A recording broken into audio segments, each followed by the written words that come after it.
유튜브 구독자 여러분 안녕하세요. 저는 그동안 너무 힘든 인생을 살아왔습니다. 여기 구독자나 사연을 제보하시는 분들 중에서 정말 사연 없는 인생을 살아오신 분이 어디 있겠냐마는 제 사연은 너무 깊은 상처로 제 인생에 남아 있어서 한동안 치료도 제대로 하지 못하고 그대로 썩어 골마 들어갈 때까지 그대로 방치해 두었어요.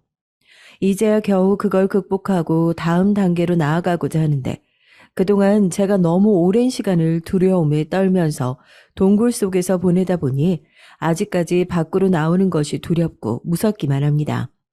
이렇게 사연을 제보하면서 많은 분들에게 제 과거를 털어놓고 인생 2회차로 다시 시작한다는 마음으로 글을 쓰게 됐어요. 저는 사람들이 흔히 얘기하는 학폭, 학교폭력 피해자입니다. 왜 작년에 제작된 더 글로리라는 드라마 아시죠? 그 드라마가 한참 유행했었잖아요. 주인공이 마지막까지 자기에게 학교 폭력을 가했던 가해자들을 철저하게 응징해서 시청자들에게 사이다를 줘서 연일 화제였잖아요. 그런데 저는 그 드라마가 한참 유행하고 있을 때 제대로 드라마를 보지도 못할 정도로 심한 학교 폭력의 후유증에 시달리고 있었습니다. TV에서 맞는 소리가 나고 어디 터지는 소리가 나면 꼭 제가 교실 한가운데에서 주먹질을 견뎠던 그날로 다시 돌아가는 것 같아서 베개로 귀를 막고 덜덜 떨면서 잠에 들었습니다. 참 웃기죠. 저에게 주먹을 날렸던 그 친구는 저를 기억조차 하지 못하고 행복한 인생을 살면서 편안하게 잠에 들어 있을 텐데요. 저라고 왜 극복을 안 하려고 했겠어요. 다시 그날로 돌아가지 않기 위해 피가 나는 노력을 했던 것 같습니다. 결과적으로 지금은 한 아이의 엄마이자 듬직한 남편까지 행복한 가정을 꾸리고 있어요. 남편을 만나기 전 저는 정말이지 백날이고 천날이고 그때의 저에게서 벗어나지 못할 줄 알았습니다. 그 아이와 비슷한 인상의 얼굴을 거리에서 마주치거나 교복을 입은 아이들이 장난이랍시고 서로의 어깨를 툭툭 치면서 어깨동무를 하면서 저를 지나칠 때 TV 속에서 웃으면서 주먹을 휘두르는 장면들을 볼 때마다 심장이 발바닥까지 곤두박질 치는 느낌을 받았으니까요. 다행히도 그런 괴로운 기억들이 현재의 남편을 만나면서 많이 흐려지고 옅어지고 저도 심적으로 많이 안정감을 얻을 수 있었습니다. 남편도 제 과거에 대해서는 상세히 알지 못하지만 대략적인 일들은 알고 있었거든요. 내가 어떻게 당신이랑 결혼을 해요? 난 죽어도 못해요. 아무랑도 살 수 없어요. 이렇게 과거 일에서 벗어나지 못하는 사람이 어떻게 결혼을 하고 미래를 그릴 수가 있겠어요? 당신이 과거에 무슨 일이 있었어도 난 그거 신경 안 써요. 당신이 설령 사람을 죽였다고 하더라도 나는 무조건 당신 편이야. 당신이 과거에 어떤 모습으로 어떤 괴로운 일을 당했을지 몰라요. 우리 집 돈도 많고 명예도 남부럽지 않게 있어요. 당신이 다시는 그런 일 당하지 않도록 나랑 내 가족이 당신의 든든한 방파제가 되어줄게요. 과거에서 벗어나지도 못해서 기를 쓰고 남편을 밀어내기만 했던 제게 제가 그 어떤 모습이었어도 당신의 편이 되어줄 거라고 손을 건네준 남편은 그야말로 구세주와 다름없었습니다. 그 말에 실제로 저도 굳게 닫혀 있었던 마음이 열리기 시작했으니까요. 따뜻하고 너그러운 남편, 그리고 더 따뜻하고 너그러운 시댁을 만나면서 생채기로 얼룩진 제 마음도 조금씩 치유되고 있었습니다. 그리고 결혼한 지 얼마 안 되어 저희 부부를 찾아온 딸은 그야말로 먹구름이 가득 끼었던 제 인생의 한 줄기 빛과도 같은 존재였죠. 제가 딸을 키우면서 했던 생각은 딱 하나뿐입니다. 내가 겪었던 아픔을 다시는 겪지 않게 하겠다. 죽을 힘을 다해서 이 아이를 지키겠다라는 생각이요. 여보, 이거 박스 안 버릴 거야? 아, 이젠 버릴 때도 됐잖아. 이사 가면서 이번에 같이 정리하는 건 어때? 당신이 정 버리기 힘들면 내가 처리할게. 저희 딸아이 곧 초등학교에 입학할 예정이거든요. 아무래도 초등학교 들어간 이후에는 학군도 더욱 신경을 써야 할 거고 배정받은 학교가 집과는 조금 멀리 떨어져 있기도 해서 아이 아빠는 그냥 아침 저녁으로 기사님 써서 등하교 시키면 되지 않겠냐. 무리하지 말라고 했지만 엄마의 마음이라는 게 또 그렇지만은 않잖아요. 내 아이니까 내가 손잡고 등교시키고 하교도 시키고 해야겠고, 또 집이 가까이 있어서 선생님들과의 면담도 그렇고 더 원활한 부분이 있을 테니까요. 그렇게 이런저런 사정을 생각하면서 저희 가족은 이사를 준비하게 됐습니다. 주변 지인들도 맹모 삼천지교가 따로 없다면서 혀를 내두를 정도로 저는 제 딸아이를 무척이나 사랑하고 한편으로는 큰 욕심도 가지고 있었습니다. 이사를 준비하면서 큰 짐들은 포장이사 회사 쪽에서 알아서 하더라도 작은 짐들을 우선적으로 좀 처리해둘 필요가 있다고 느껴서 남편이 퇴근하고 나면 조금씩 같이 짐을 싸서 이사 준비를 하고 있었어요. 그날은 드레스룸을 정리하기로 한 날이었는데 남편이 먼지가 잔뜩 쌓인 박스 하나를 들고 나와서 왜 이걸 아직도 버리지 않았냐면서 타박을 하더라고요. 남편이 가져온 먼지 쌓인 박스에는 저희 고등학교 이름과 엠블럼이 선명하게 박혀 있었습니다.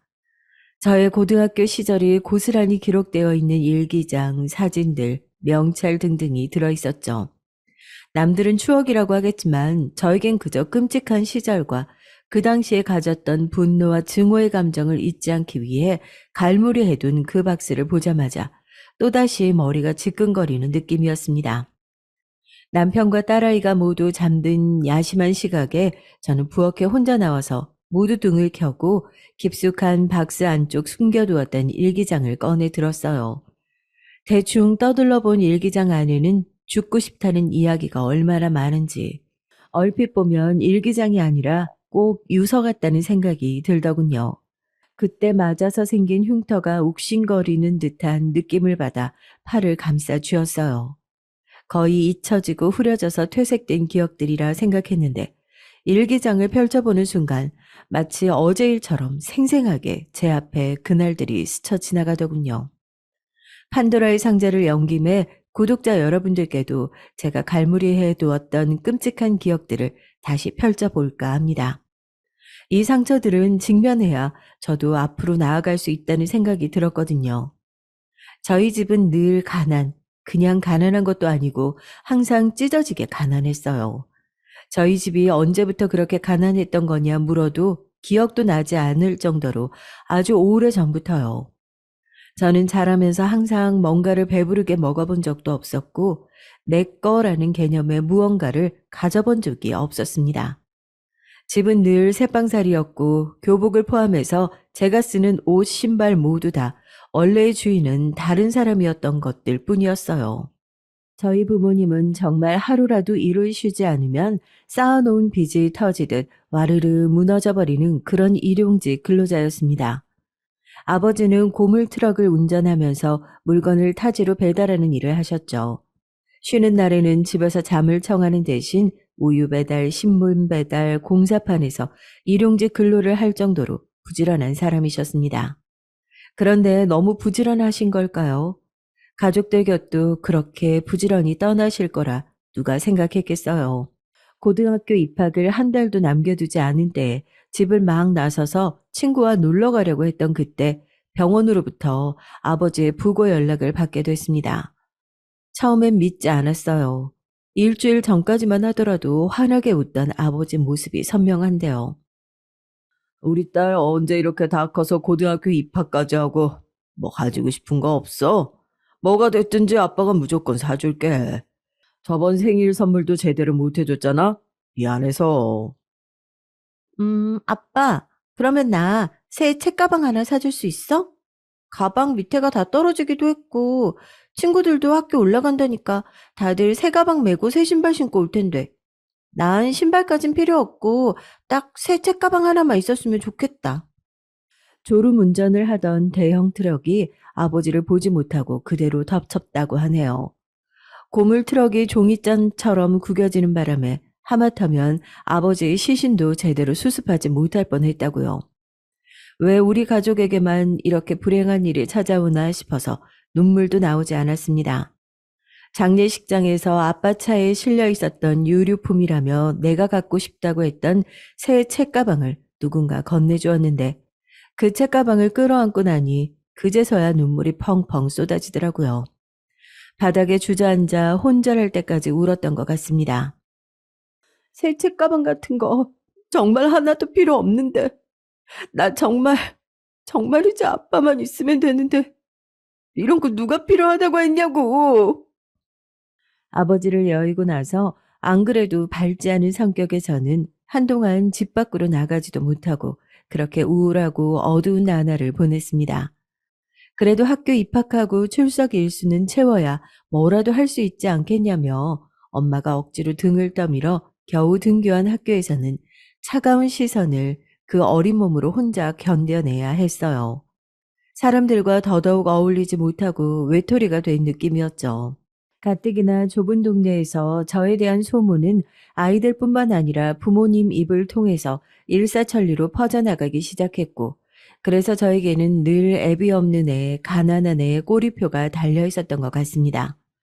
제가 아무리 밝은 척 연기를 하더라도 애비 없는 애의 꼬리표가 달랑거리면서 어휴, 아빠도 없는 게 짠하네. 저게 웃고 있어도 속이 마리겠냐고 하는 이야기가 되어버렸고, 어쩌다가 시험에서 좋은 점수를 맞더라도 가난한 집 애라는 꼬리표가 보이면 금세 그 칭찬은 돈도 없는 집에서 머리 좋아봤자 뭐 할 거야.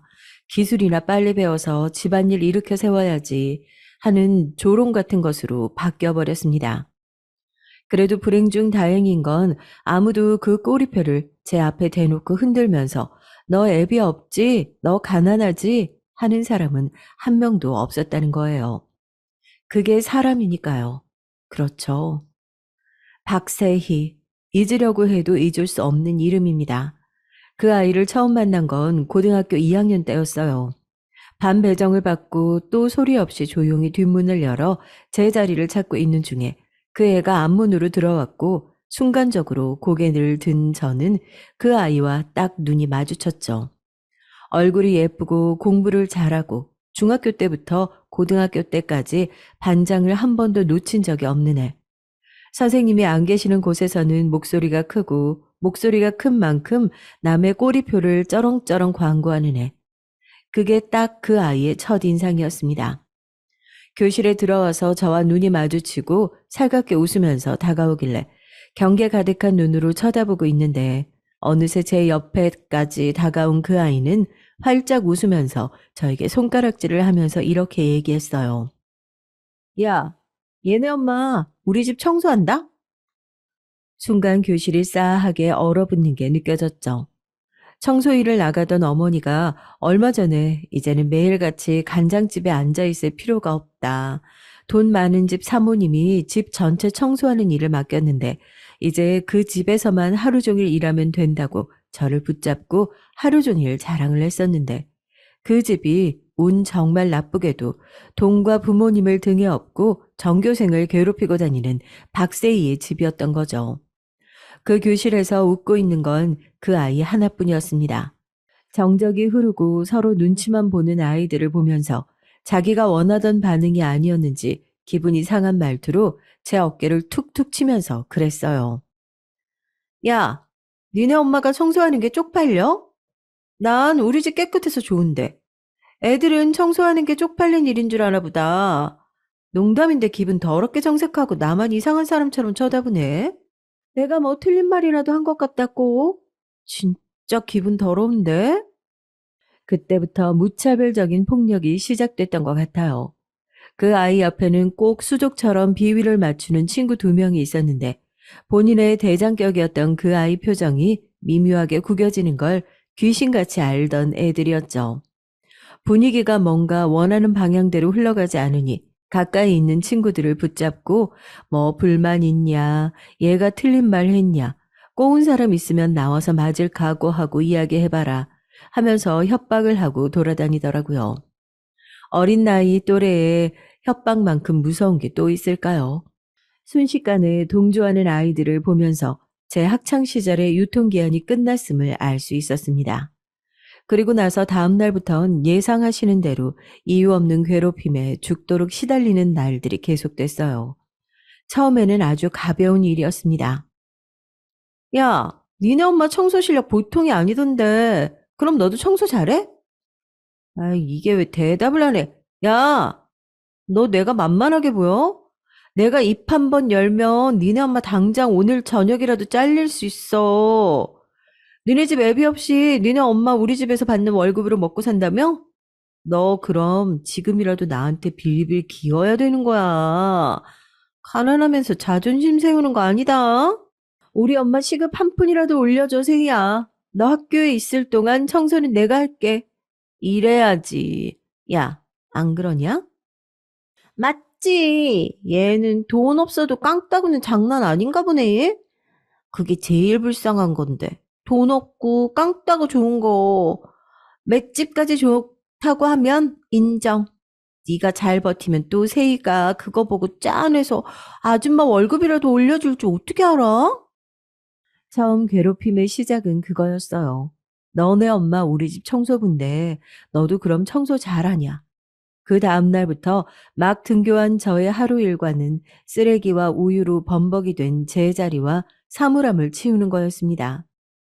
이게 참 저처럼 학교 폭력을 당해보신 분들은 알 수 있는 기분이겠지만 사람이 이유를 알고 맞으면 최소한 억울하지도 않거든요. 수긍할 이유라도 있잖아요. 아, 내가 가난해서, 아빠가 없어서. 근데 쟤는 그런 사람을 싫어해서 내가 맞는구나.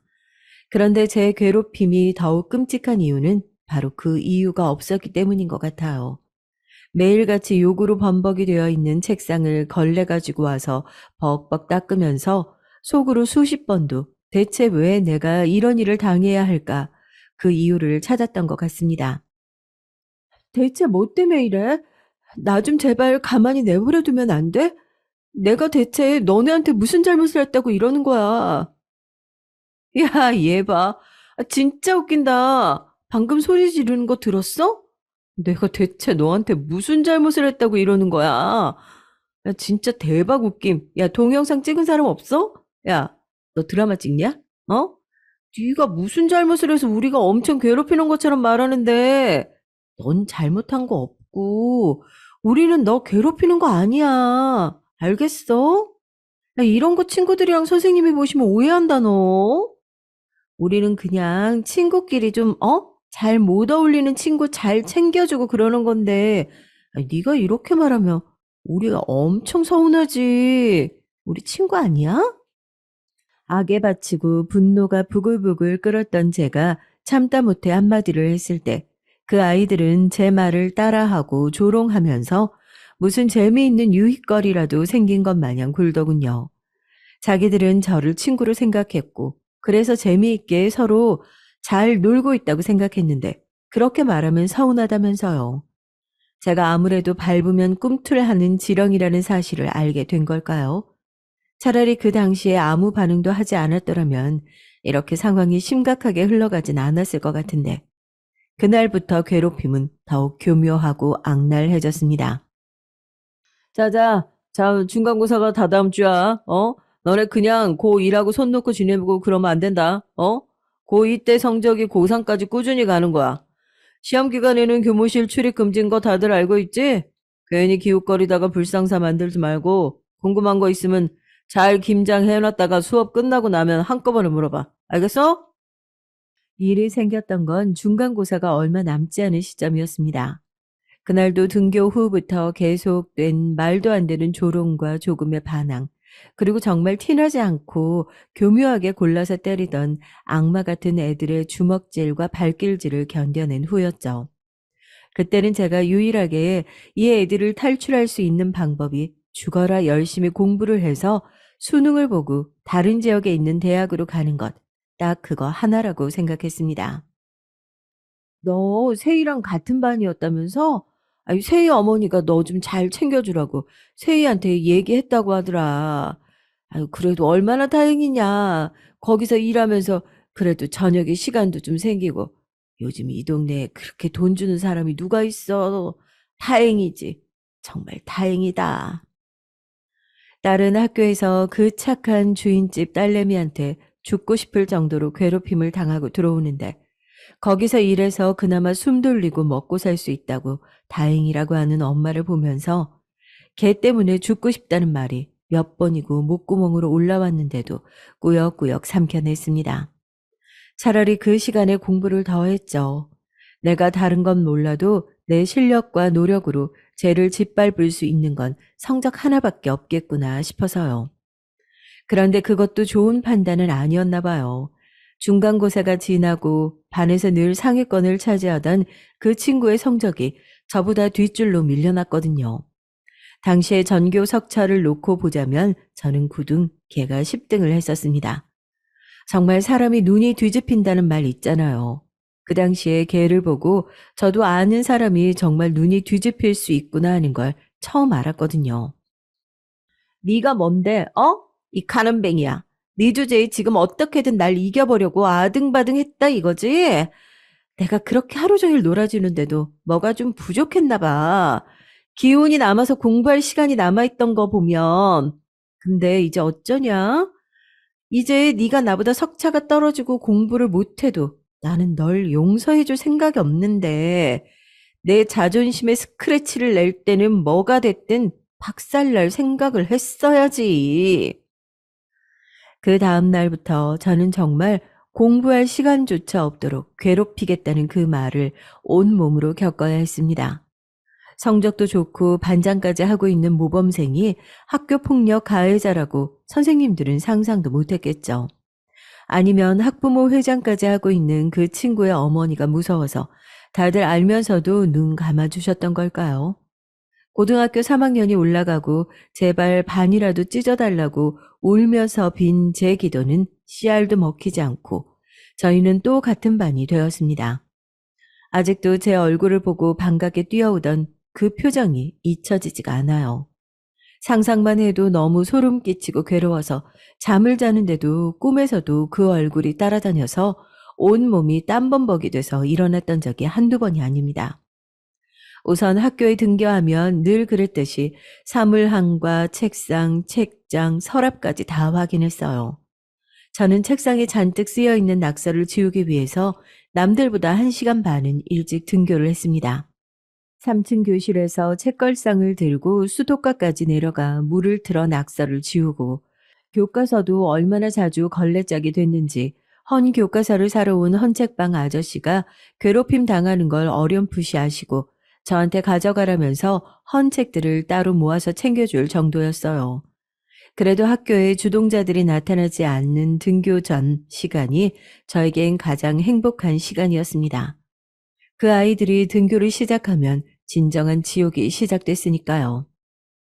야, 얘들아 이리 와봐. 얘 지금 뭐 입고 왔는지 봐봐.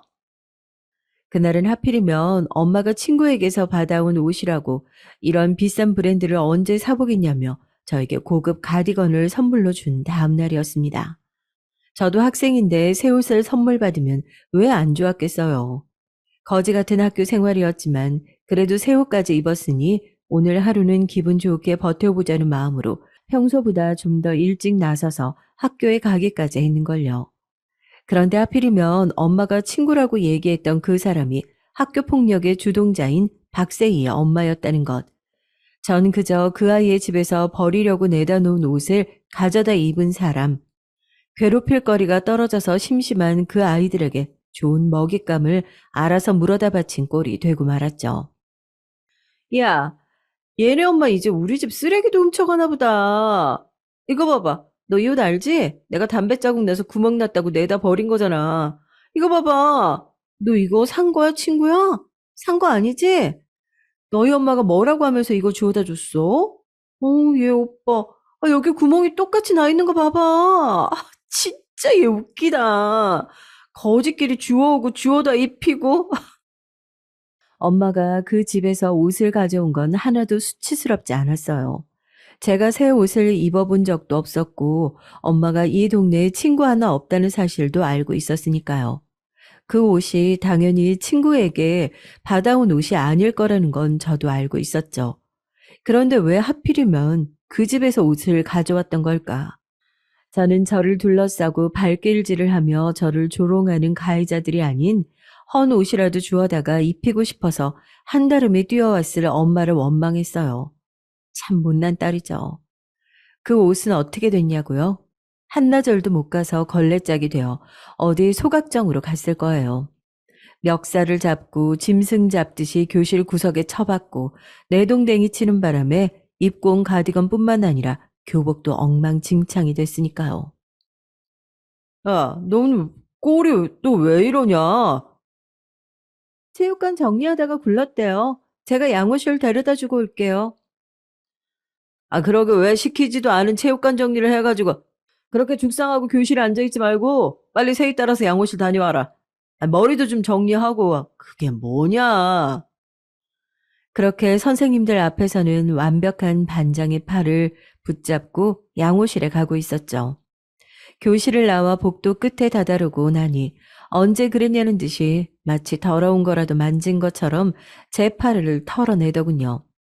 계단 중간쯤 왔을 때 갑자기 발걸음을 옮기지 않아 이상해의 뒤를 돌아보니 씩 웃으면서 제 어깨를 양손으로 밀어버리는 그 끔찍한 얼굴이 아른거립니다.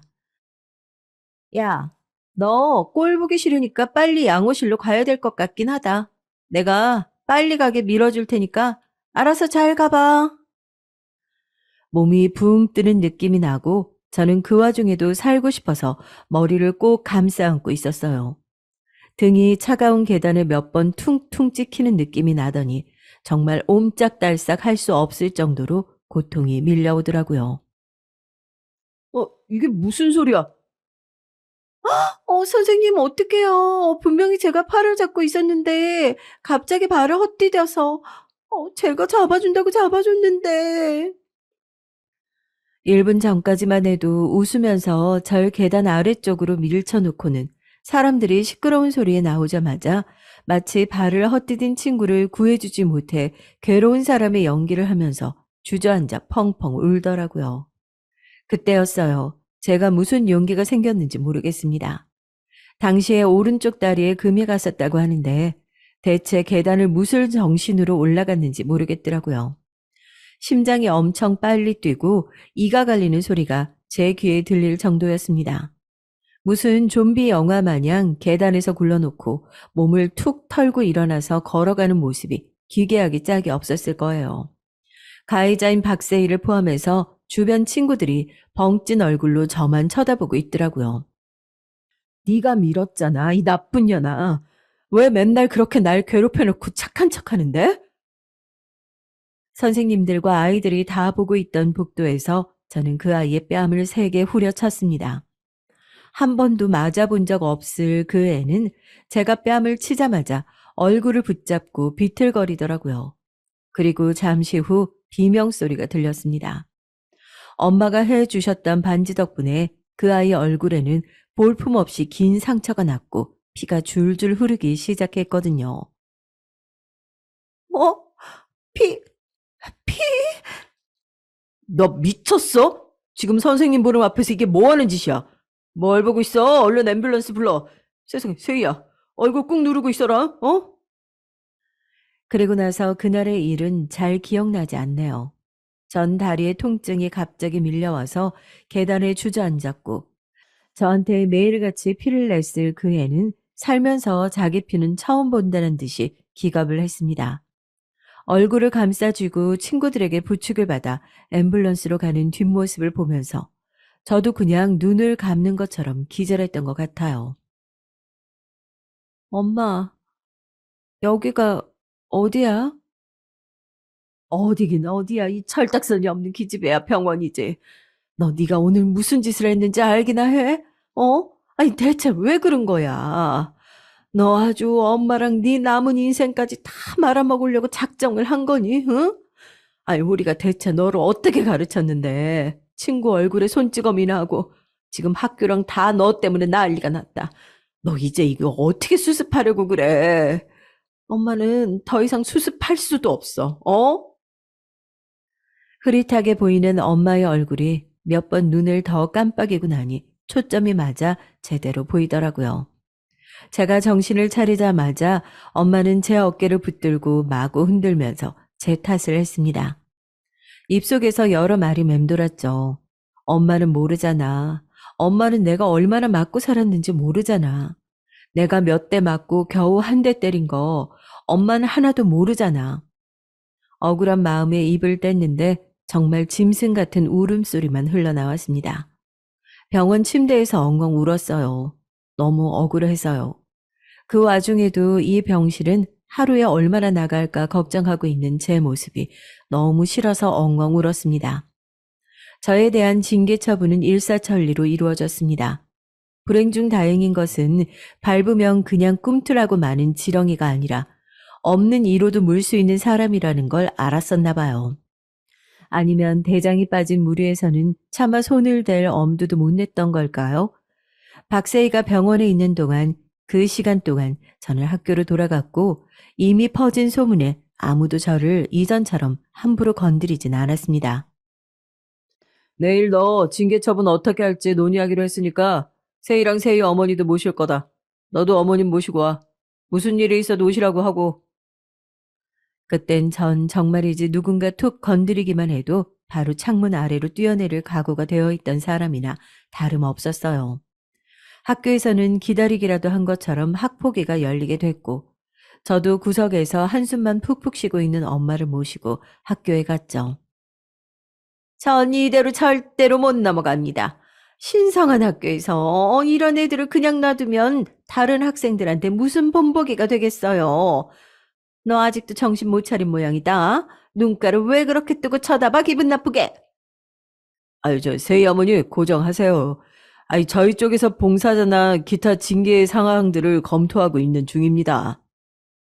누구 좋으라고 봉사해요? 봉사하려면 우리 딸한테 와서 해야지. 걔가 지금 귀한 얼굴에 흉터까지 남게 생겼다고요? 학교도 나오기 싫대요. 얘가 없어야 등교를 한다는데. 그럼 지금 맞은 우리 딸이 학교를 관두고 가해자는 뻔뻔하게 학교를 다니겠다. 이겁니까? 저도 맞았어요. 제가 더 오래 맞았다고요. 걔가 정말 하루도 빼지 않고 때렸어요. 애들도 다 알아요. 너 이게 어린 게 벌써부터 뻔뻔하게 정치질을 하려고 드네. 너 우리 세희가 어떤 애인 줄이나 알고 지금 함부로 씨부리는 거야? 선생님 아시죠? 우리 애는 절대 그럴 애가 아니에요. 너 이대로는 안 되겠다. 학교 안에서 해결하려고 했는데 절대 그렇게 해서 정신 차릴 애가 아니네. 그냥 경찰서에서 해결할 테니까 이만 가보시죠. 아유, 세희 어머니, 제발 그러지 말아주세요. 저희 애가 아직 아무것도 몰라요. 개념도 없고 철도 없고. 아유, 제가 애를 뒤지게 패든 어떻게 해서든 정신 차리게 할 테니까 제발 이번 한 번만 용서해 주세요. 예? 맞은 건 내가 더 맞았는데 제 징계를 막기 위해서 우리 엄마가 할 수 있었던 일은 진짜 가해자 엄마 발 밑에 납작 엎드리는 방법밖에 없었겠죠. 제 목덜미를 잡아 끌고 무릎을 꿇리는 엄마 손이 그동안 겪어왔던 매질보다 더 아팠습니다. 정말로. 그동안 제대로 교육을 못 시켜놓은 걸 가지고 애가 철이 없다는 핑계로 그냥 넘어가려고 하는 모양인데 난 제가 학교에서 잘리는 징계 외에는 아무것도 바라지도 않아요. 경찰 조사를 받고 잘리든지 여기서 그냥 조용히 자퇴하고 마무리하든지 그리고 딱 보아하니까 합의금 물 돈도 없는 집인 것 같은데 그건 아줌마 월급이랑 퇴직금에서 내가 알아서 충당할 테니까 내일부터는 일 나오지 마세요. 아이고 사모님 당장 그렇게 자르시면 저희 가족 정말 나가서 죽으라는 얘기밖에 안 됩니다. 봤니? 네가 지금 너희 엄마 직장까지 같이 없애버린 거야. 돈이 없고 빽이 없는 사람들은 손을 뻗기 전에 이 생각이라는 걸 해야 되는데 말이야. 사람이 또 울컥하면 그런 생각을 죽어도 안 하거든. 네가 잘못한 건 그거다. 앞으로 만날 일도 없겠지만 주제 파악하면서 살아라. 그렇게 바닥에서 울고 있는 엄마를 놔두고 저는 교실로 돌아가 짐을 챙겨서 가해자인 박세희 책상에 침을 뱉고 학교를 나왔습니다. 그리고 이를 갈면서 다짐했죠. 내가 만약 살면서 그 아이를 다시 만날 일이 생긴다면 오늘 나와 엄마가 겪은 모든 수모를 배로 되갚아 줄 거라고. 던지듯이 자퇴서를 제출하고 집에 와서 울면서 그동안 겪었던 일들이 적혀 있는 일기와 괴롭힘의 흔적을 담아둔 사진들, 제 명찰을 뜯어 박스 안에 넣고 닫아버렸습니다. 수모를 배로 되갚아주는 건 둘째치고 다시는 그 아이와 만나지 않기를 간절하게 빌면서요. 그건 놔둬요. 다시 열어보는 것도 아닌데 내가 때가 되면 알아서 치울게요. 새로운 집에 이사 가는 건데 이런 묵은 상처들은 털어내고 갔으면 좋겠어서 하는 이야기야. 당신이 버리고 싶지 않다면 나도 억지로 버리게 할 생각은 없어. 잘 생각해봐. 어떻게 하는 게 좋을지. 남편 말대로 과거의 상처를 훌훌 털어버리지 못한 모습도 분명히 있었겠지만 그 당시 뺨 한 대와 맞바꾼 제 학창 시절이 제대로 끝맺음도 되지 못하고 고스란히 남아있는 느낌이라 쉽사리 박스를 버리겠다는 말이 떨어지지 않더라고요. 결국 온 가족이 이사를 가는 날, 그날까지 이삿짐 가장 아래 한 구석에 그 박스가 실린 채로 떠났습니다. 그런데 참 사람 운명이라는 게 얄궂더군요. 무슨 운명의 장난인지 그 박스를 잠시 떠들러 본 것뿐인데 그게 제 운명의 시발점이었던 걸까요? 제대로 되갚아주겠다는 마음과 그러면서도 한편으로 다시는 만나지 않겠으면 좋겠다는 마음이 점철되어 있는 저의 끔찍한 학창 시절이 그렇게 재빨리 제 눈앞에 다시 나타나게 될 것이라고는 상상도 하지 못했습니다. 그것도 아주 기가 막힌 인연으로 말이에요. 저희 가족이 모두 이사를 마치고 저는 순조롭게 아이의 초등학교 입학 준비를 하고 있었습니다. 아무래도 이사를 오면서 유치원 때부터 친했던 친구들과는 떨어지게 된 아이가 학교에 잘 적응할 수 있을지 걱정도 됐고요. 아이의 예비 소집일에 받아온 안내문을 종이가 달아라 읽고 또 읽고 나니 어느덧 초등학교 입학식 날이 훌쩍 다가왔습니다. 넓은 강당에서 남편의 손을 꼭 붙잡고 딸아이의 뒷모습을 바라보는데 언제 저렇게 컸지 의젓한 마음에 눈물이 핑 돌더라고요. 그런데 그때였습니다.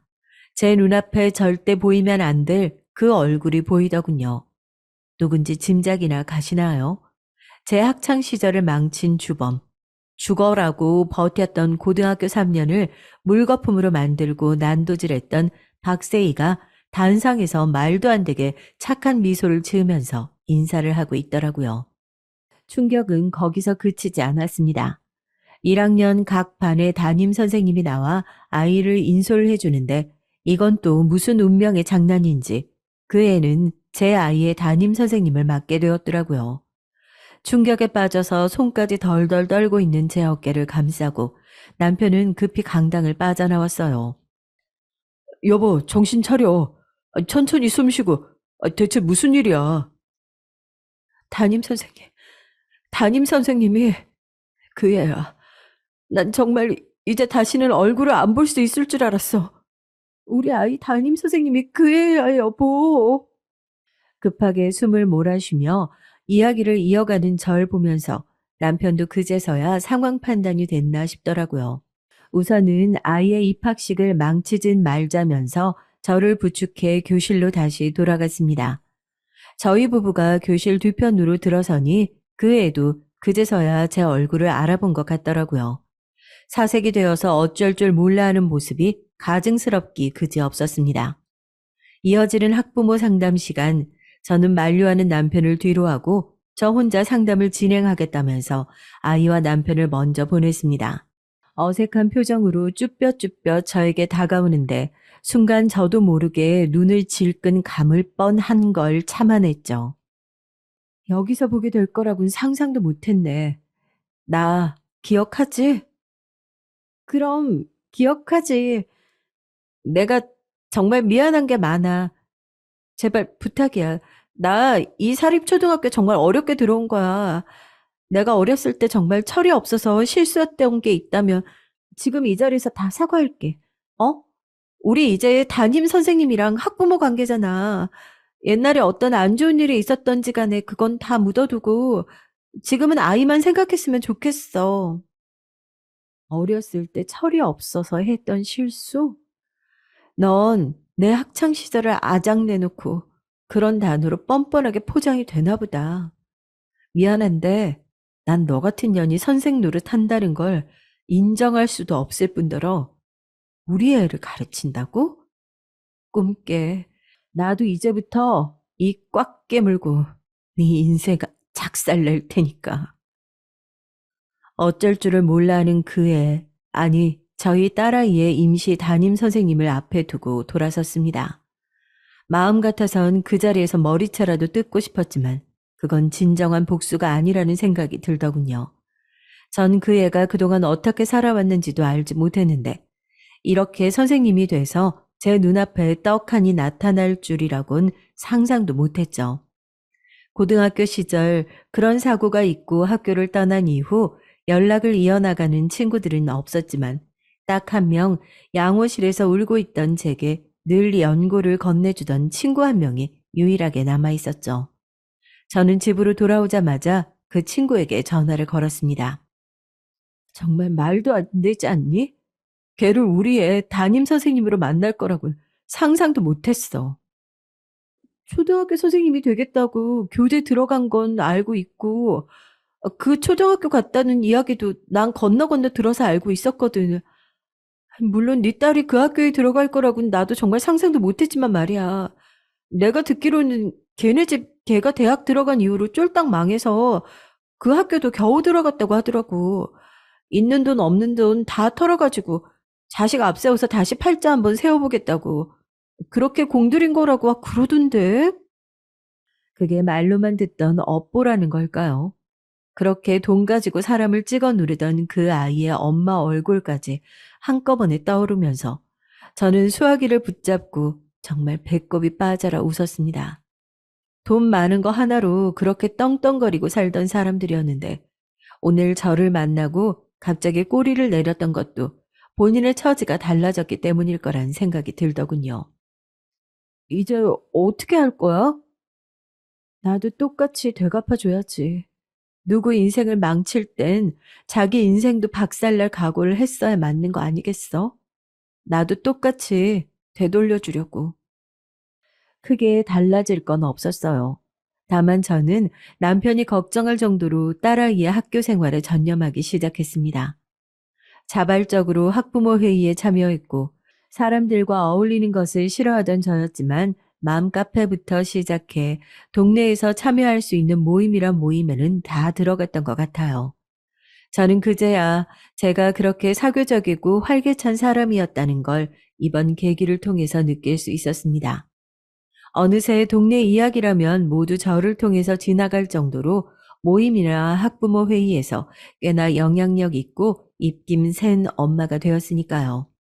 저의 입지가 그렇게 굳건해질 때마다 제가 학교에 고개를 빳빳하게 들고 찾아오는 날이 늘어날 때마다 딸아이의 담임 선생님은 반대로 어두워지고 쪼그라드는 게 느껴지더라고요. 마치 제 옛날 모습을 보는 것 같아 통쾌했습니다.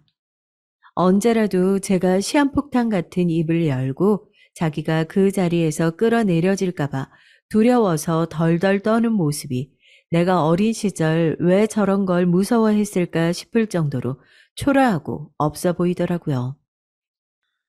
그 얘기 들었어요. 왜 옆 동네 초등학교 있잖아요. 선생님이 애한테 정말 눈이 뒤집혀서 체벌을 해가지고, 그래, 그거. 수민 엄마도 들었지. 그 선생 쫓겨났대잖아. 아니, 아무리 그래도 어떻게 애한테 그렇게 무지막지하게 손을 올릴 수가 있어? 정말 초등학교 선생님이면 인성검사를 몇 번이고 더 해서 들어와야 돼. 애 한참 자랄 땐데 그런 선생 잘못 만나서 평생 학교 생활에 트라우마 생길 거 생각하면 안 그래요? 그렇죠. 확실히 선생 자격이 없는 사람들은 걸러낼 필요가 있죠. 왜 우리 담임 선생님이랑 동창이라고 하지 않았어? 친한 사이였어? 아우 이건 뭐 검증하고 싶어도 툭 하면 불법이다 뭐다 해서 손을 쓸 수가 있어야지. 저희요? 저희 둘도 없이 친한 사이였죠.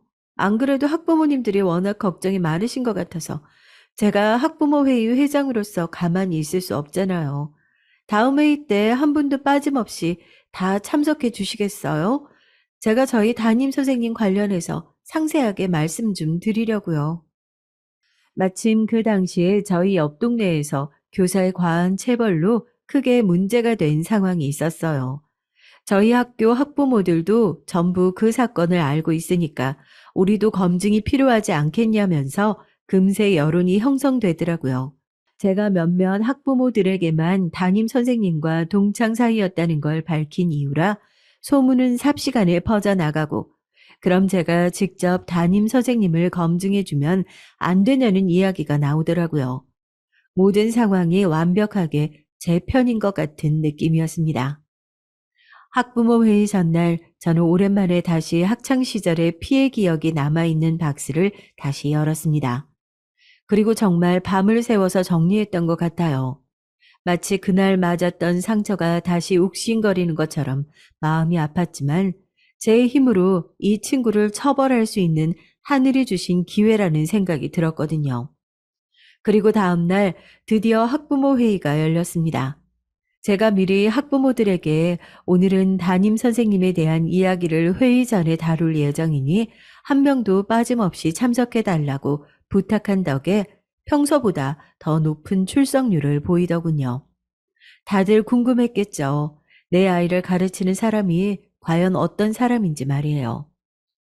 자, 그럼 3차 학부모 회의를 시작하겠습니다. 우선 오늘 올라온 안건들을 검증하기에 앞서서 요즘 옆 동네에서도 꽤나 논란이었는데 교사의 자격 검증에 대한 이야기가 학부모님들 사이에서 계속 나오는 것으로 알고 있어요. 단상에 올라서 뜬금없이 담임의 자격을 운운하는 제 이야기를 듣고 나서 그 친구의 표정이 정말 가관이었습니다. 할 수만 있다면 사진을 찍어서 뽑아 거실에 걸어두고 싶은 심정이었죠. 제 말이 끝나자마자 뭔가 잘못된 걸 느꼈는지 황급히 단상으로 걸어오더니 제게 속삭였습니다. 제발 부탁이야, 제발. 하라는 건 뭐든지 할게. 제발 이번 한 번만 넘어가 줘. 저는 아랑곳하지 않고 말을 이어갔습니다. 미리 준비해둔 사진과 영상을 화면에 띄워놓으니 학부모들 표정은 궁금증에서 경악으로 물들었죠. 여기 서 계시는 저희 아이의 담임 선생님 박세희는 고등학교 시절 학교폭력의 주범이었어요.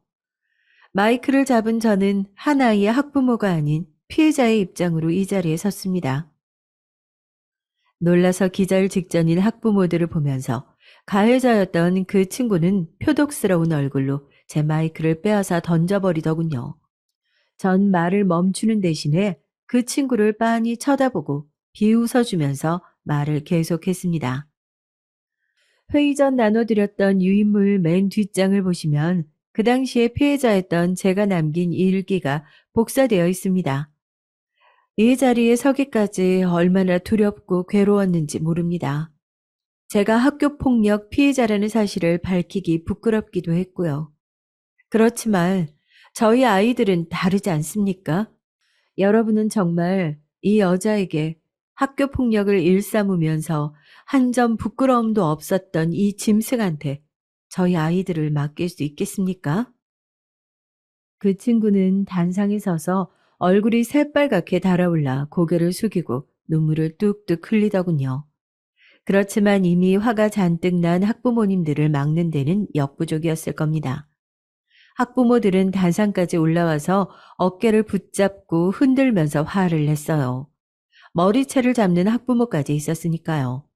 그 자리가 얼마나 화에 차 있는지 예상이 되시죠. 시끄러운 소란에 복도를 지나가던 교장 선생님이 상황을 뜯어 말리려고 뛰어들어왔습니다. 어머님들 지금 뭐 하시는 거예요? 아이고, 진정하십시오.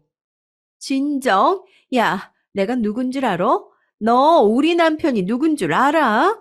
기껏 좋은 사립학교 해서 기를 쓰고 들어왔더니만 교장이 돼서 이런 자격도 없는 여자를 선생으로 들여놓고 교장이면 뭐 무사할 줄 알아? 내가 기를 쓰고 이 학교 망하게 만들어버릴 거니까 두고 봐. 당신 이 여자 학폭 가해자인 거 알고 있었어?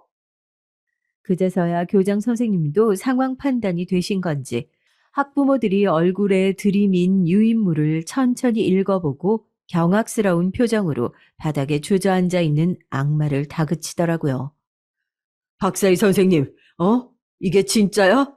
아이고, 어머님, 제 불찰입니다. 이런 검증도 안 된 선생을 학교에 들이다니요. 저희 측에서 이 문제를 확실하게 처리할 테니 걱정하지 말고 기거해 주십시오. 죄송합니다. 죄송합니다. 박세 선생은 당분간 출근하지 마. 어차피 시간 지나면 책상 빼게 될 테니까 인수인계서를 준비하시던지. 마음이 뻥 뚫리더라고요. 전 그 아이에게 손찌검 하나, 발길질 하나 하지 않고 우아하게 그 아이 인생을 박살냈으니까요. 그 아이는 뭐가 그렇게 분했는지 울부짖으면서 저를 원망스럽게 쳐다보더군요. 저는 학창시절 제 마음을 후벼 팠던 그 아이 엄마의 이야기를 그대로 돌려줬습니다. 돈이 없고 빽이 없는 사람들은 행동하기 전에 이 생각이라는 걸 해야 되는데 말이야. 사람이 또 울컥하면 그런 생각을 죽어도 안 한다고 하더라. 너희 엄마가 했던 말 기억해? 네가 잘못한 건 그거야. 우리가 영원히 만날 일은 없겠지만 앞으로도 주제 파악하면서 그렇게 살아. 내 눈에 절대 띄지 말고. 그 이후에 어떻게 됐냐고요? 또 한 번 학교는 난리가 났죠. 학부모들 민원 전화로 다른 선생님들이 업무를 제대로 볼 수 있는 상황도 아니었고, 쫓겨나는 건 자연스러운 수순이었습니다. 학교의 정직 처분이 내려지기 전까지 전화기에선 정말 불이 나더군요. 제가 그렇게 증오했던 그 아이의 엄마에게도 장문의 문자가 왔어요. 어린 날 자식이 한 치기 어린 실수를 본인이 대신 사과할 테니까 이번 한 번만 너그럽게 용서해주면 안 되냐고. 정말 반성이라고는 하나도 하지 않는 두 사람에게 나란히 엿이나 드세요. 너네 인생 이제 망했어요. 라고 답장을 보내줬습니다. 아마 동네의 소문이 다 난 통에 어디 학원 강사로도 취업하긴 어렵겠죠. 이 아이를 상상 속에서 몇 번이나 짓밟았는지 몰라요. 저에게 이런 날이 올 거라고는 상상도 하지 못했죠. 말씀드렸던 것처럼 사연을 쓰면서 저는 과거의 상처를 잊기보다는 그 상처를 흉터로 만들고 극복하고 싶어요. 잘못을 했으면 벌을 받아야 하고 대가를 치러야 하니까요. 그 아이가 망하는 걸 지켜보면서 더 열심히 행복하게 살아야겠죠? 혹시라도 사연을 듣고 계시는 구독자분들 중에서 마음에 말 못할 상처가 있으신 분들 여기에 다 놔두고 벗어났으면 좋겠습니다. 응원합니다. 우리 모두 극복해봐요. 세상 아직 살만하더라고요. 안녕하세요. 저는 어릴 때부터 꽃을 너무 좋아해서 대학을 졸업하자마자 작은 이벤트 회사에서 플로리스트로 일하고 있는 30대 여자입니다. 플로리스트라는 게 사실 이름만 거창하지 막상 일은 중노동에 가까워서 체력적으로도 너무 힘들게 하지만 그래도 저는 일하는 내내 제가 사랑하는 꽃들과 함께 할 수 있어서 직업 만족도는 언제나 최상으로 즐겁게 일하고 있습니다. 그런데 제가 사랑하는 이 꽃 때문에 만난 인연으로 인해 하마터면 제 인생이 한순간에 무너질 뻔했어요. 바로 이 꽃이 지금의 남자친구를 만나게 해주었거든요. 그날도 지방에서 큰 행사가 있어 거의 잠도 자지 못하고 새벽 시장에 들러 주문해둔 꽃을 차에 한가득 실어 현장으로 가는 길이었습니다.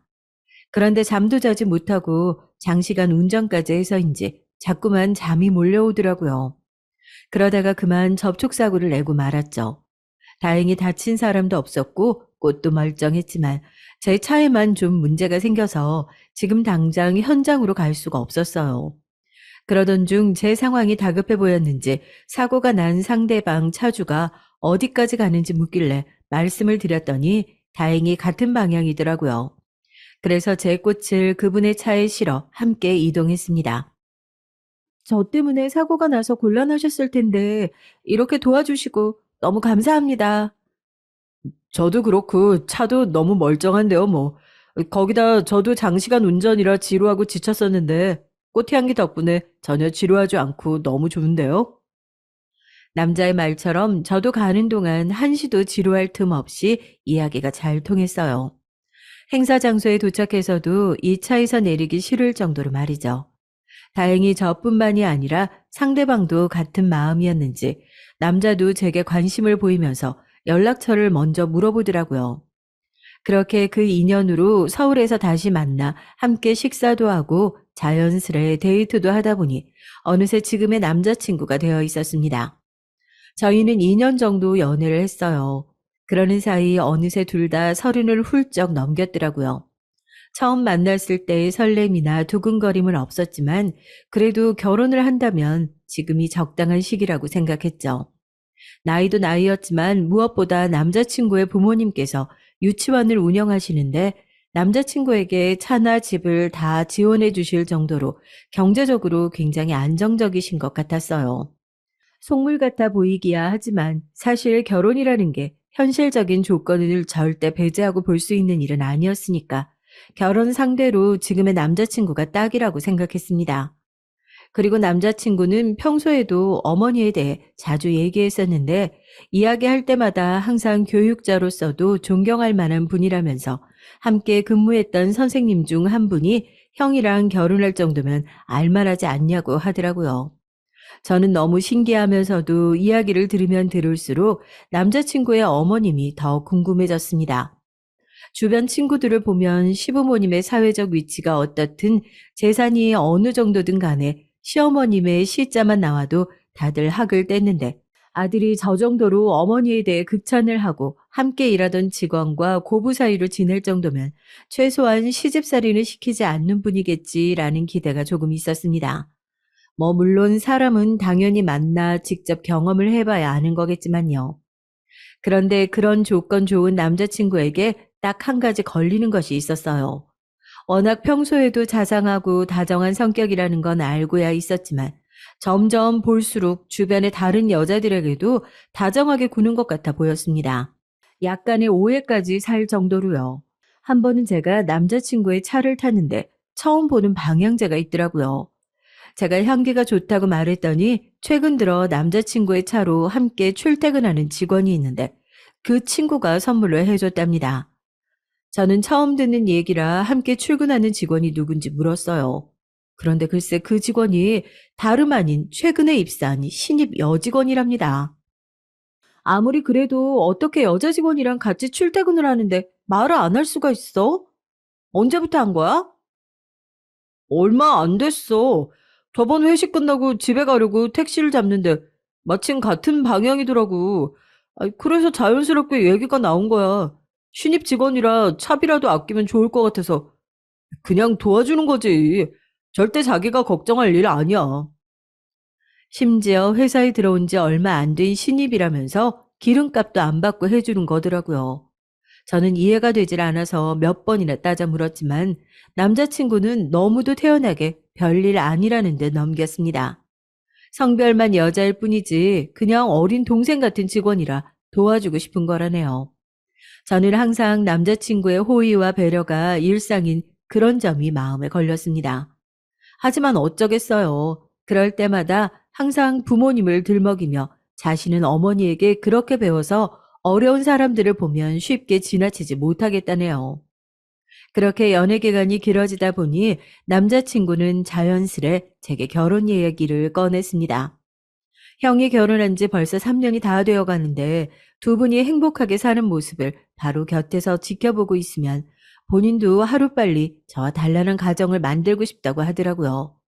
저는 남자친구의 말에 너무 기뻐서 저도 결혼하고 싶다고 말했죠. 안 그래도 이 남자라면 저도 화목한 가정을 만들 수 있겠다는 확신이 점점 더 확고해지던 때였거든요. 그러자 남자친구는 마침 다음 주가 어머님의 생신이라면서 함께 축하도 할 겸 인사를 오겠냐고 초대를 하더라고요. 저도 이때다 싶었습니다. 친구들 말이 결혼을 결정하기 전엔 무조건 남자친구의 가족들과 만나봐야 한다고 했거든요. 지금까지 2년 넘게 남자친구와 만나면서 큰 문제 없이 잘 지냈지만 가족은 또 다른 문제였어요. 저는 남자친구가 아무리 좋아도 만약 부모님이나 다른 가족들이 제가 이해할 수 없는 수준의 사람들이라면 결혼은 고민해봐야 한다고 생각했거든요. 그래서 제게는 이 만남이 무엇보다 중요했습니다. 그런데 역시나 인생은 그렇게 호락호락하지 않았어요. 남자친구의 어머님이 운영하시는 유치원에서 교사로 있다던 남자친구의 형수님, 그러니까 제게는 동서지간이 될지 모를 바로 그분께서 예사롭지 않더라고요. 처음 만났을 때부터 저를 바라보는 눈빛이 꽤 매서웠습니다. 우리 1등 신랑감 도련님이랑 결혼하게 될 운 좋은 아가씨가 누굴까 너무 궁금했는데 이렇게 만나네요. 반가워요. 아, 안녕하세요. 처음 뵙겠습니다. 혹시 그런 느낌 아세요? 되게 밝게 웃고 친절하게 대해주는데 미묘하게 되게 가식적이고 불편한 느낌. 딱 첫인상이 그랬습니다. 어쨌든 남자친구의 형수님이니 저도 그냥 편의상 손윗 동서라고 부를게요. 어쨌든 제가 이상한 건지 몰라도 1등 신랑감이라고 지칭하는 것도 너무 웃기고 제게 운이 좋다고 이야기하는 것도 기분이 나쁘더라고요. 거기다 마음에 걸리는 건 그것뿐만이 아니었습니다. 알고 있던 대로 남자친구의 어머님이 운영하고 계시는 유치원에서 꽤 오랫동안 교사로 근무했더라고요. 연애 전부터 말이죠. 말로는 동서가 워낙 일도 잘하고 싹싹해서 어머님 마음에 들어 먼저 며느리감으로 점 찍어두고 있다가 유치원 선생님들과의 회식 자리에 자연스레 아들을 불러 만나게끔 소개했다고 하는데 제가 보기엔 동서가 그 정도로 인상이 좋아 보이지는 않았거든요. 자꾸만 사람을 관찰하듯 위아래로 흘겨보고 제 주변에서 왔다 갔다 하면서 아직 며느리도 아닌 제게 자꾸만 이것저것 시키더라고요. 상을 차리는데 이것 좀 퍼라, 놔라는 물론이고 뒷정리를 할 때까지도 자리에 편히 앉아있는 꼴을 못 보더라고요. 저는 물론 앞으로 잘 봐달라나 인사를 하러 온 거기는 했지만 그래도 명색이 생신을 축하드리러 온 손님이었는데 자꾸만 손윗동서 흉내를 내니 기분이 좀 상하더라고요. 저는 애써 나쁜 감정을 삭히며 화장실에 다녀왔는데 동서가 일부러 저를 기다리고 있더군요. 뜬금없이 커피 뭐 좋아하냐고 물으면서 저를 자연스럽게 주방으로 데리고 들어갔습니다. 둘만 남으니 본색을 드러내더군요. 요즘 젊은 사람들 원래 시부모님이고 직장 상사고 눈치 안 본다고들 하긴 하는데 아무리 그래도 30이 넘었으면 별로 어리지도 않잖아요? 아니면 원래 눈치가 좀 없는 편인가? 저한테 하시는 말씀이세요? 제가 뭐 실수했나요? 저는 순간 제게 하는 말이 맞나 싶어서 되물었습니다. 그러자 왜 다 알아들었으면서 모른 척 하냐며 언성을 높이더라고요. 순간 정신이 번쩍 들었습니다. 저녁 식사하는 내내 남자친구와 부모님 사이에 오고 가는 대화를 들으면서 가족들끼리 굉장히 사이가 좋구나 싶어 마음이 놓였는데 이 주방 안에 복병이 있었네요.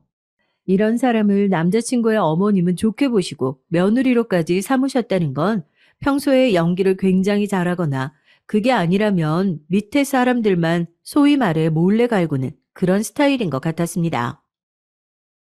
나이도 먹을 대로 먹은 사람이 왜 그래? 본인보다 어른이 왔다 갔다 움직이면 손님이든 남이든 일어나서 거드는 게 기본이고 예의잖아. 알아서 좀 해야지. 꼭 내가 부려먹는 것처럼 보이게 일일이 시켜야겠어?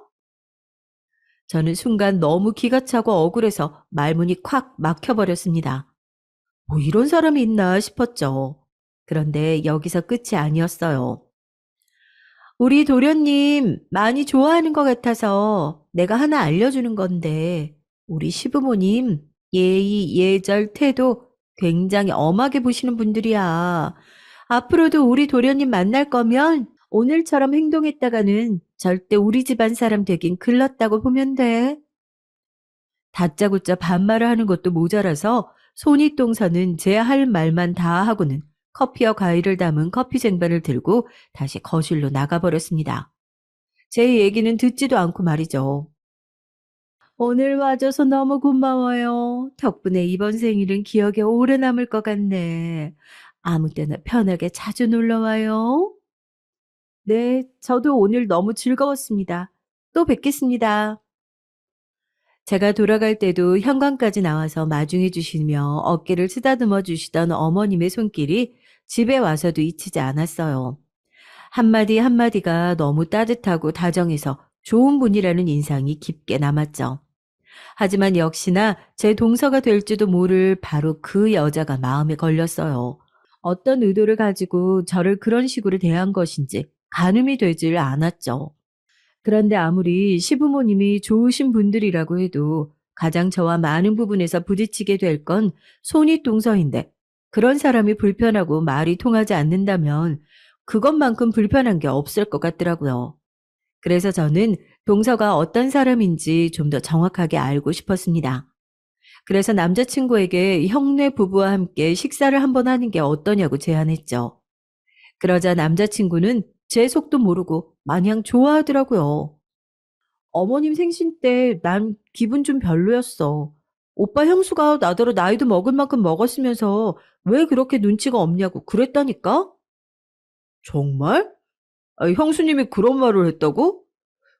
근데 그럴 수도 있는 게 형수님은 우리 집에 처음 인사 왔을 때부터 다 알아서 엄마 도와주고 하기는 그랬던 것 같아. 그래서 되게 싹싹하다고 생각했거든.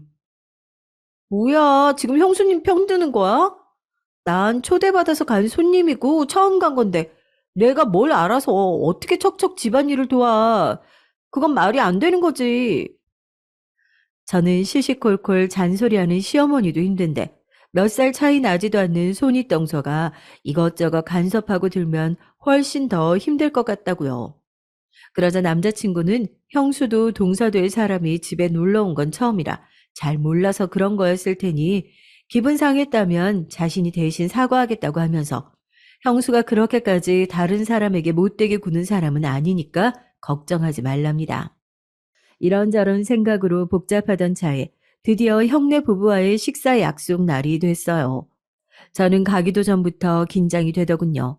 그런데 역시나 다시 만난 손윗동서는 좀 이상한 분이었습니다.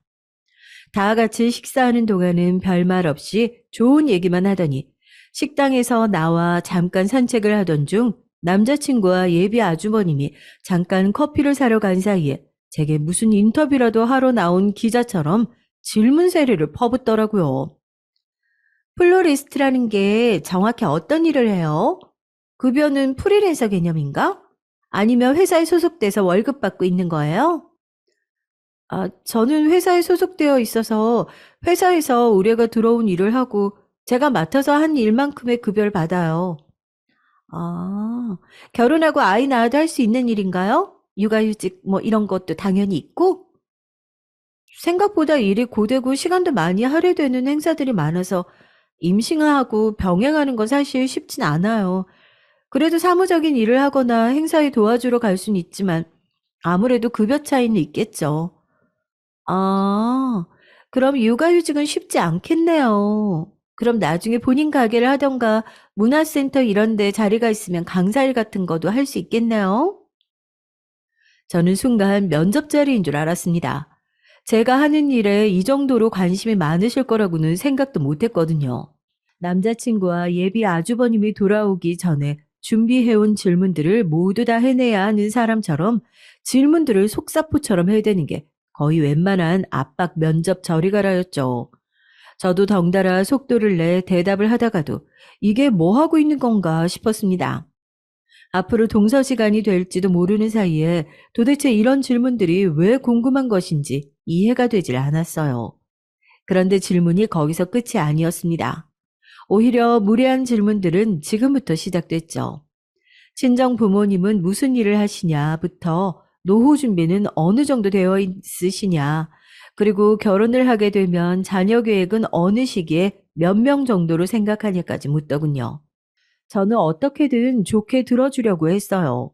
하지만 해도 해도 너무하니 더는 참아지지가 않더라고요. 제가 마음에 안 들면 그냥 마음에 안 든다고 하세요. 왜 사람을 들들 볶으면서 괴롭히세요? 자기야, 왜 그래? 무슨 일 있어? 형수님한테 왜 화를 내고 그래? 타이밍도 참 거지 같죠. 하필이면 제가 인상을 구기고 소리를 치던 순간에 남자친구와 예비 아주버님이 양손 가득 커피를 들고 돌아오셨더라고요. 아니에요, 도련님. 제가 잘못한 일이에요. 저는 그냥 동서가 될지도 모른다고 생각하니까 너무 좋아서 괜한 오지랖에 이것저것 물은 건데 아무래도 요즘뿐이라 그런지 좀 불편하셨나 봐요. 미안해요. 내가 나이가 들어서 그런지 괜한 주책을 부렸어요. 당신이 무슨 주책을 부렸겠어? 평소에 그런 행동 절대 하는 사람이 아닌데. 날이 은근 춥네. 커피는 그냥 각자 돌아가서 차 안에서 마시죠. 너무 당황해서 저는 온몸이 그대로 굳어버렸습니다. 도대체 제게 무슨 일이 일어난 걸까요? 순식간에 벌어진 일에 저는 어안이 벙벙했습니다. 한순간에 마치 제가 손윗동서가 될지도 모르는 분에게 개념 없이 언성까지 높이며 화를 낸 이상한 애가 되어 있었어요. 정말 제가 잘못을 한 걸까요? 그런데 정말 모르겠습니다. 제가 뭘 잘못한 건지 말이죠. 보통 다들 동서가 될 사이끼리 저런 질문들을 아무렇지 않게 주고받나요? 저는 듣도 보도 못한 일이었어요. 저는 제 고민에 조금이나마 도움이 될까 싶어 형네 부부를 만난 것이었는데 오히려 그날 이후 고민이 더 깊어져 버렸죠. 남자친구의 형수, 그분의 진짜 속마음이 뭔지 도무지 모르겠더라고요. 그런데 그러던 어느 날이었습니다. 한참 결혼식 시즌이라 정신없이 웨딩홀 꽃장식 행사가 많아 하루도 쉬지 못하고 일만 하며 지내던 때였죠. 그런데 모르는 번호로 전화가 오더라고요. 저는 업무 관련 전화인가 싶어 바쁜 와중에도 전화를 받았는데 전화를 걸어온 건 다름 아닌 바로 남자친구의 형수였어요. 저는 무슨 일로 전화를 했을까 싶었는데 절대 남자친구에게는 이야기하지 말고 둘만 보자고 하더라고요. 처음엔 도대체 왜 이러는 건가 싶었는데 통화를 할수록 왠지 만났을 때 들었던 목소리와는 분위기가 많이 달라 보였습니다. 그래봐야 만난 건 딱 두 번이긴 했지만 그래도 볼 때마다 언제나 조금 격앙되고 과장된 톤의 목소리가 좀 억지스럽게 느껴지기도 했었는데 오히려 따로 보자며 차분히 이야기하는 모습은 어쩐지 평범하게 들렸어요. 어쨌든 저도 알겠다고 남자친구에게 말하지 않고 따로 만나겠다고 했습니다. 그렇게 저는 남자친구의 형수와 쉬는 날 이른 아침에 따로 만났죠. 제가 사는 동네까지 오셨더라고요. 그리고 목소리뿐만이 아니라 여러 가지로 지금까지 봤던 모습과는 많이 달라 보였습니다.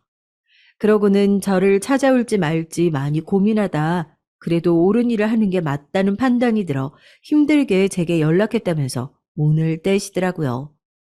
저는 도대체 무슨 이야기를 하려고 그렇게 심각한 얼굴을 하시냐고 물었죠.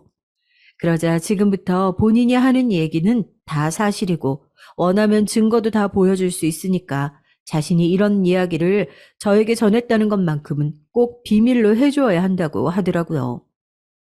어머니께서 내가 따로 이렇게 만나러 온 걸 알면 난리가 날 거예요. 나야 이미 이 집안 사람이 되어버렸지만 아가씨는 그래도 아직 이 집안에 발 들여놓기 전이니까 지금이라도 알아야 할 것 같아서요. 내가 용기 냈어요. 처음에 만났던 그 동서와 정말 같은 사람이 맞나 싶을 만큼 달라 보였습니다. 지난번에는 멋대로 말도 막 놓고 막무가내로 굴더니만 지금은 정말 저를 걱정해서 하는 말처럼 들렸어요. 저는 잔뜩 긴장한 얼굴로 뭐부터 말해야 할지 몰라 허둥거리는 손윗동서의 모습에 알겠다고 있는 대로 편하게 말씀하시라고 했습니다. 왠지 초조해 보이는 얼굴이 저라도 안심을 시켜드려야 되겠다 싶더라고요. 그렇게 시작된 이야기는 꽤 오랜 시간 이어졌습니다. 이야기는 동서의 지금의 남편을 만나기 전의 얘기부터 시작됐어요. 그리고 얘기를 들으면 들을수록 제게는 충격 그 자체였습니다. 동서의 얘기는 이랬어요. 유치원 교사는 유아교육과 졸업 전에 무조건 실습을 필수로 해야 해서 학교 교수님 추천으로 처음 시어머님의 유치원에 가게 됐다고요. 규모도 작지 않았고 한 동네에서 꽤 오래 운영된 곳이라 굉장히 체계적이고 안정적인 곳이라는 이야기를 듣고 실습에 참여했다네요. 그리고 사실 실습 기간이라고 해봐야 길어야 한 달이었으니 그때는 마냥 너무 좋아 보이기만 했대요. 그리고 특히나 지금의 시어머니신 당시의 원장 선생님께서 너무 자상하게 잘해주시면서 이미지가 너무 좋고 마음에 든다며 졸업하면 바로 연락을 하라며 개인 연락처를 주고받았다고 합니다. 바로 일할 수 있게 도와주겠다고요. 동서는 그 말을 솔깃해서 정말 졸업을 하자마자 바로 연락을 드렸고 원장 선생님께서는 흔쾌히 곧바로 일할 수 있게 해주셨답니다. 그런데 지금이야 워낙 시나 구청에서 유치원이나 어린이집의 실태조사를 꼼꼼하게 하기도 하고 아이 부모들도 전과는 달라서 조금만 불만이 있거나 하다 싶으면 바로 원으로 찾아오거나 따지기도 하지만 동서가 처음 실습을 하던 시기만 해도 원장과 교사들이 쉬쉬하며 이어져 온 악행 같은 것들이 남아 있었대요. 구구절절 말로 하자면 사소한 것처럼 보일 수 있지만 사실 영유아부터 어린이들까지 보살피는 기관에서는 절대 간과해서는 안 되는 것들이었다며 한숨을 쉬더라고요. 동서가 처음으로 알게 된 건 아이들 부실 간식과 재료 공급 문제였답니다. 동서가 알기론 보통 원으로 배달해 오는 경우가 많은데 꼭 원장은 남편과 함께 차를 가지고 나가 간식이나 식사 재료를 장을 봐왔대요. 자기들 말로는 더 좋은 회사에서 신선한 재료를 사려고 발품을 파는 것이라고 자랑스럽게 이야기를 했는데 막상 사온 재료들을 보면 그렇지 않은 경우가 태반이었답니다. 알고 보니 과일이나 제과, 제빵류 같은 경우 옛날부터 원장이 거래하던 공장장들에게 조금씩 돈을 찔러주면서 폐기 직전의 제품들을 거의 공짜나 다름없이 가져온 것이었고 재료들은 큰 식당에 대량으로 납품하는 가게들에서 품질이 좋지 않아 팔지 못하고 남은 떨이식으로 채소나 고기를 싸게 가져오는 것이었어요. 저는 동서의 말을 듣는 내내 미간이 구겨졌습니다. 그리고 지금 제게 이런 얘기를 해주는 사람도 이해가 되질 않았죠. 양심이라는 게 없는 사람들이라는 걸 알면서도 도대체 왜 그 유치원에서 지금까지 근무하고 있는 거예요? 거기다 그것만으로도 모자라서 그 집 며느리가 되고. 바로 지금부터 해줄 얘기가 진짜예요. 나도 우리 시부모님의 진짜 모습을 알게 된 건 결혼하고 난 뒤니까요. 이어진 이야기는 이랬습니다. 유치원에서 신입교사로 있었던 이 3년 동안은 아예 유치원 재정에 대해 몰랐었대요. 그리고 3년 차가 넘어가자 유치원 안에서도 교사로서 어느 정도 입지가 생겼고 어느 날 원장이 따로 불러내더니 누구보다 친절하게 대해주며 이것저것 개인사에 대해 물었다고 합니다. 가족 구성원은 어떻게 되는지, 어린 시절부터 어떻게 자랐는지, 그리고 현재는 어떻게 살고 있는지 말이죠. 동서는 너무 따뜻한 눈빛으로 자상하게 얘기를 들어주길래 너무 고마웠답니다. 그래서 절대 남들에게는 하지 않았던 이야기까지 하게 됐다네요. 어릴 때 아버지가 돌아가셔서 경제적으로 풍족하지 않은 가정에서 조금 힘들게 자랐고 중고등학교 때는 나라에서 주는 기초 지원금까지 받으며 공부해서 대학도 간신히 졸업했다는 이야기까지 말이죠. 이야기를 다 듣고 나서 애틋해진 표정으로 동서를 꼭 안아주는 거로도 모자라 얼마 뒤 갑자기 동서의 월급까지 올려줬답니다. 그때까지만 해도 동서는 자신이 정말 좋은 유치원에 들어왔구나 싶었대요. 그래서 정말 최선을 다해 아이들을 돌보고 원장 부부에게도 깍듯하고 살뜰하게 굴었다고 해요. 정말 자신의 부모님처럼 말이죠. 그때부터였답니다. 원장 부부가 동서에게 자신의 큰아들 얘기를 한 건 말이죠. 직장도 탄탄하고 인물도 좋은데 애가 숙기 없는지 연애를 안 한다고요. 동서는 당연히 그냥 어른들이 의뢰하는 농담인 줄 알았대요. 자신의 집안 사정까지 다 아는데 정말 아들과 만나기를 바라나 싶기도 했고요. 그런데 회식 자리에서 남자친구 없냐고 물으시더니 그 자리에서 정말 큰아들을 불러 소개를 해줬답니다. 거기다가 원장이 불러낸 큰아들은 정말 원장 부부의 말대로 좋은 직장도 다니고 있었고 외모도 평범하니 마음에 들었대요. 그 순간 원장 부부에 대한 무한 신뢰가 쌓였다고 합니다. 마치 사이비 종교에 빠진 사람처럼요. 그런데 내가 깜빡 속았더라고요. 평생을 그렇게 살았으니 그 연기가 아예 몸에 배어버렸는지 본인들도 본인들의 연기에 취해 있는 것처럼요. 저는 순간 동서의 말에 소름이 돋았답니다. 도대체 무슨 일을 당했길래 저렇게까지 말하나 싶었어요. 동서는 연애를 6개월도 채 하지 않고 바로 결혼식을 올렸대요. 그때까지만 해도 시댁 식구들은 물론이었고 남편 될 사람도 너무 좋은 사람이었으니 더 이상 연애만 하고 있어봐야 시간 낭비라고 생각해서 빨리 서둘렀다네요. 그리고 결혼식을 올리고 혼인신고를 하자마자 유치원을 동서에게 넘겨주었답니다. 물론 서류상이었죠. 건물은 당연히 시부모님 소유였지만 원장직을 이제는 며느리가 된 동서에게 넘긴 것이었어요. 동서의 고난은 그때부터 시작됐답니다. 마치 마녀의 꿰매에 넘어가 성에 갇힌 공주님 이야기처럼 끔찍했대요. 자신의 시부모님 두 분은 아주 완벽한 한 쌍이랍니다. 오랫동안 유치원을 운영하며 나쁜 짓을 하는 데에는 도 같았는지 아주 합이 좋아서요. 이제는 한 식구라고 자기들이 유치원을 운영하며 저지르고 있는 만행들을 이제는 숨기지도 않았답니다. 오히려 너도 알고 있어야 한다라는 식이었대요. 그 순간 동서도 덜컥 겁이 나면서 이건 아니다 싶어 시부모에게 바른 소리를 했는데 두 분 다 오히려 동서의 반응이 기가 막히다는 듯 한심해하며 너 친정어머니 생활비하며 네가 이 집에서 먹고 자는 돈이 다 그 돈이야. 너나 네 엄마도 우리랑 다 공범이라고. 알고 보니 처음부터 자신들의 며느리로 동서를 고른 것부터가 아주 계획적이었다네요. 동서가 결혼하고 혼자 사시는 친정어머니에게 시부모님은 자신의 남편을 시켜 생활비를 매달 드리고 있었답니다. 동서는 뭣도 모르고 처음엔 고마웠는데 알고 보니 그게 다 유치원 자금에서 횡령한 돈으로 이체를 매달 시키는 것이었죠. 시부모의 계획에 동서가 완벽하게 걸려든 거였습니다. 이미 완벽한 공범이 되어 있었던 거죠.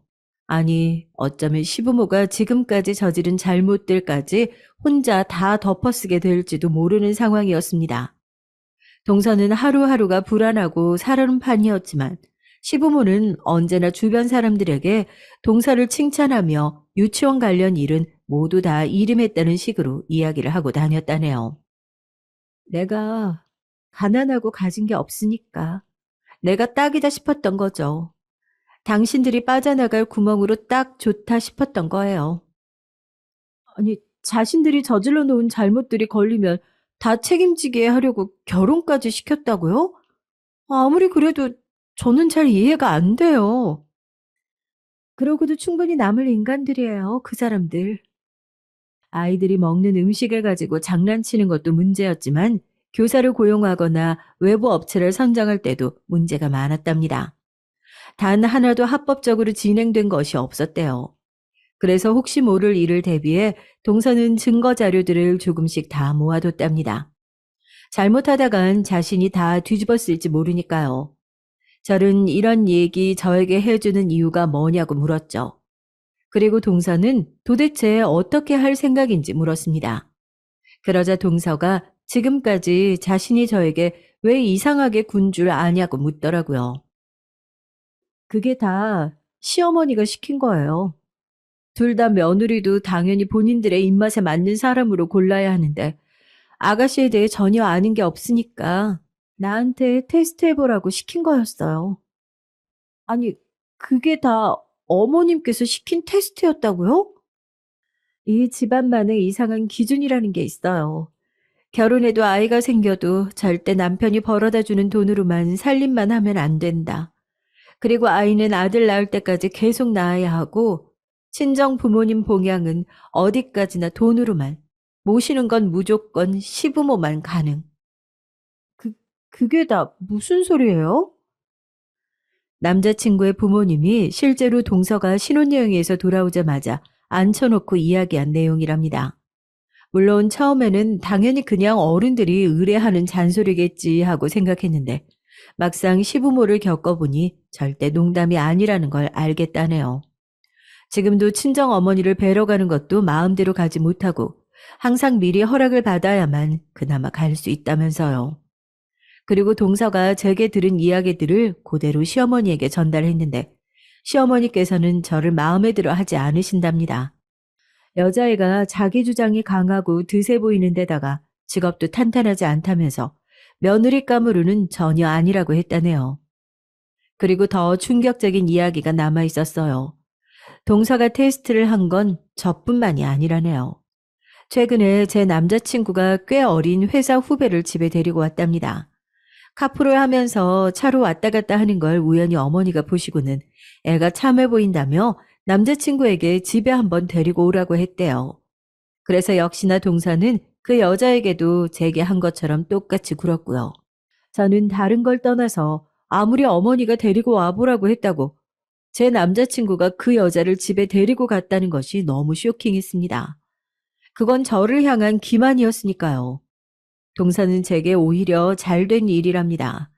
그 집안의 실체를 하루라도 빨리 알았으니 말이죠. 시어머니도 문제지만 사실 가장 큰 문제는 바로 이 집안 두 아들이에요. 어머니 말이라면 똥으로 매주를 쓴데도 믿을 사람들이거든요. 아주 효자 중에 효자죠. 저는 제 귀를 의심했습니다. 이게 다 도대체 무슨 소리인가 싶어서요.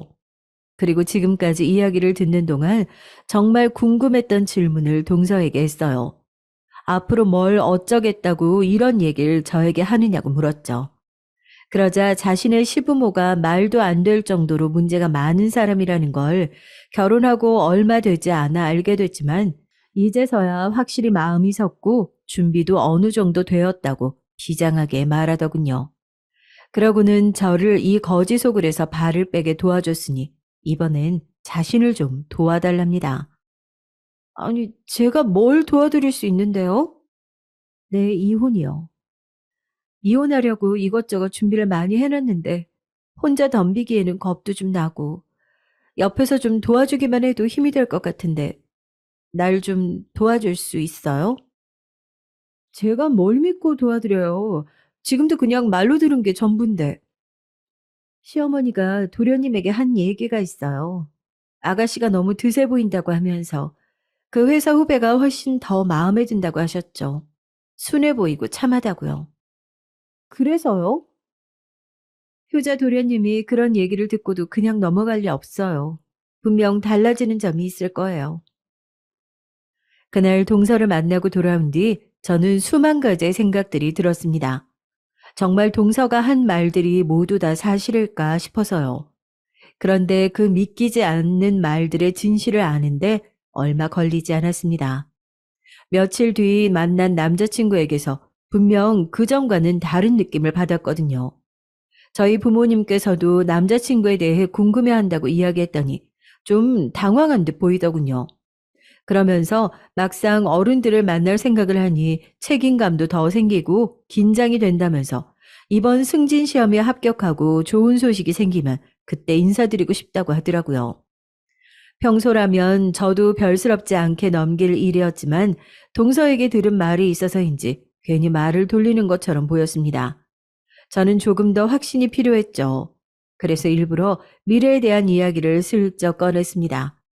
최근에 아이를 낳은 친구가 있어서 그 집에 놀러 갔다 왔는데 막상 친구가 아이 때문에 아무것도 못하고 너무 고생하는 걸 보고 왔더니 어쩌면 결혼해서 아이 없이 부부, 단 둘이서만 사는 것도 좋을 것 같다는 생각이 들었다고요. 그리고 난 나이 들면 외국에 나가서 사는 것도 좋을 것 같아. 유럽에서 예쁜 꽃집 하나 차리고. 너무 막연하지 않아?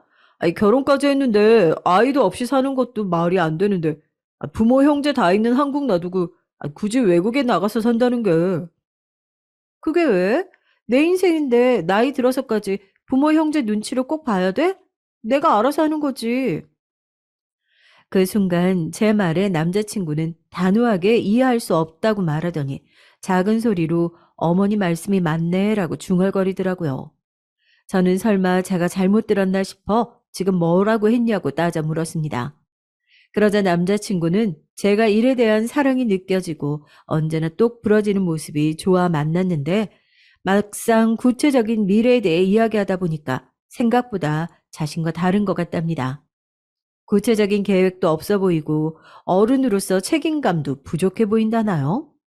저는 제가 아이를 아예 낳지 않겠다고 한 것도 아니고 만약 내가 감당할 수 없다면 낳지 않는 게 맞다고 생각한다고 한 것뿐이라고 했지만 남자친구는 갑자기 제게 너무 감정적이랍니다. 남자친구는 언제나 다정하고 기복이라고는 없는 사람이라 지금까지 단 한 번도 싸운 적이 없어서 몰랐는데 생각보다 보수적인 사람이더라고요. 자기 말로는 어릴 때부터 언제나 가족 중심적인 교육을 받으며 자랐고 자신은 굉장히 가정적인 편이랍니다. 그래서 결혼하면 자신의 가정을 위해 최선을 다해 살아갈 준비가 되었다고요. 그러기 위해선 아이들과 자신의 부모님, 형제를 절대 배제할 수 없다네요. 부모님, 형제? 그건 자기 식구들이고 배우자와는 다른 거잖아. 그리고 아이들이라니? 그것도 당연히 배우자랑 상의해야 하는 거 아니야? 이런 점이 나랑 다르다는 거야. 나는 무조건 아이는 있어야 한다고 생각해. 그것도 아들. 나이 들어서도 아들이 하나는 있어야 든든하지. 오빠, 도대체 무슨 소리를 하는 거야? 아이를 낳을지 말지도 모르겠는데 무슨 아들 타령을 하고 있어? 순간 이 남자가 정말 제가 사랑하는 남자가 맞나 싶었습니다. 제 마음을 아는지 모르는지 남자친구는 제 손을 잡으며 부모님이 뭐라고 하시더라도 이미 자신이 저를 너무 많이 사랑해서 제가 함께 노력해준다며 꼭 저와 결혼하고 싶다네요. 사랑만 있으면 뭐든 다 극복할 수 있다면서요. 저는 순간 몸에 소름이 바짝 솟았습니다. 여러모로 정신이 번쩍 들었죠. 그리고 동서가 말한 대로 남자친구의 부모님께서 저를 마음에 들어 하지 않아 헤어졌으면 한다는 건 확실해 보였습니다. 시부모님의 실체까지 적나라하게 확인한 건 아니었지만 이대로 남자친구와의 관계를 계속 끌어간다는 건 어쩐지 무의미해 보였어요. 이제는 정말 제가 남자친구를 사랑하긴 하는지까지 혼란스러웠습니다. 그래서 저는 남자친구에게 잠시 서로에 대해 진지하게 생각을 해보자고 했어요. 그러자 남자친구는 설마 이런 일로 헤어지자고 하는 거냐고 흥분하더라고요. 저는 우리가 정말 결혼까지 생각한다면 그냥 넘어갈 일이 아닌 것 같다고 했습니다. 그게 제 진심이었거든요. 제 진심에도 남자친구는 이 상황이 조금 버거운 건지 많이 지친 얼굴로 돌아갔습니다. 그래서 저희 두 사람에게는 꼭 필요한 시간이라고 생각했죠. 저도 정말 많은 것들을 감내하면서까지 남자친구와 결혼까지 하고 싶은 건지에 대해 고민할 시간이 필요했거든요. 그런데 고민할 겨를도 없이 일이 터지고 말았습니다. 저와 잠시 떨어져 있던 사이 남자친구가 그 회사 후배와 여행까지 다녀온 사실을 제게 걸리고 말았죠. 세상에 남자친구가 회사의 새파랗게 어린 후배와 카풀을 한다는데 그냥 참고만 있을 여자가 어디 있겠어요.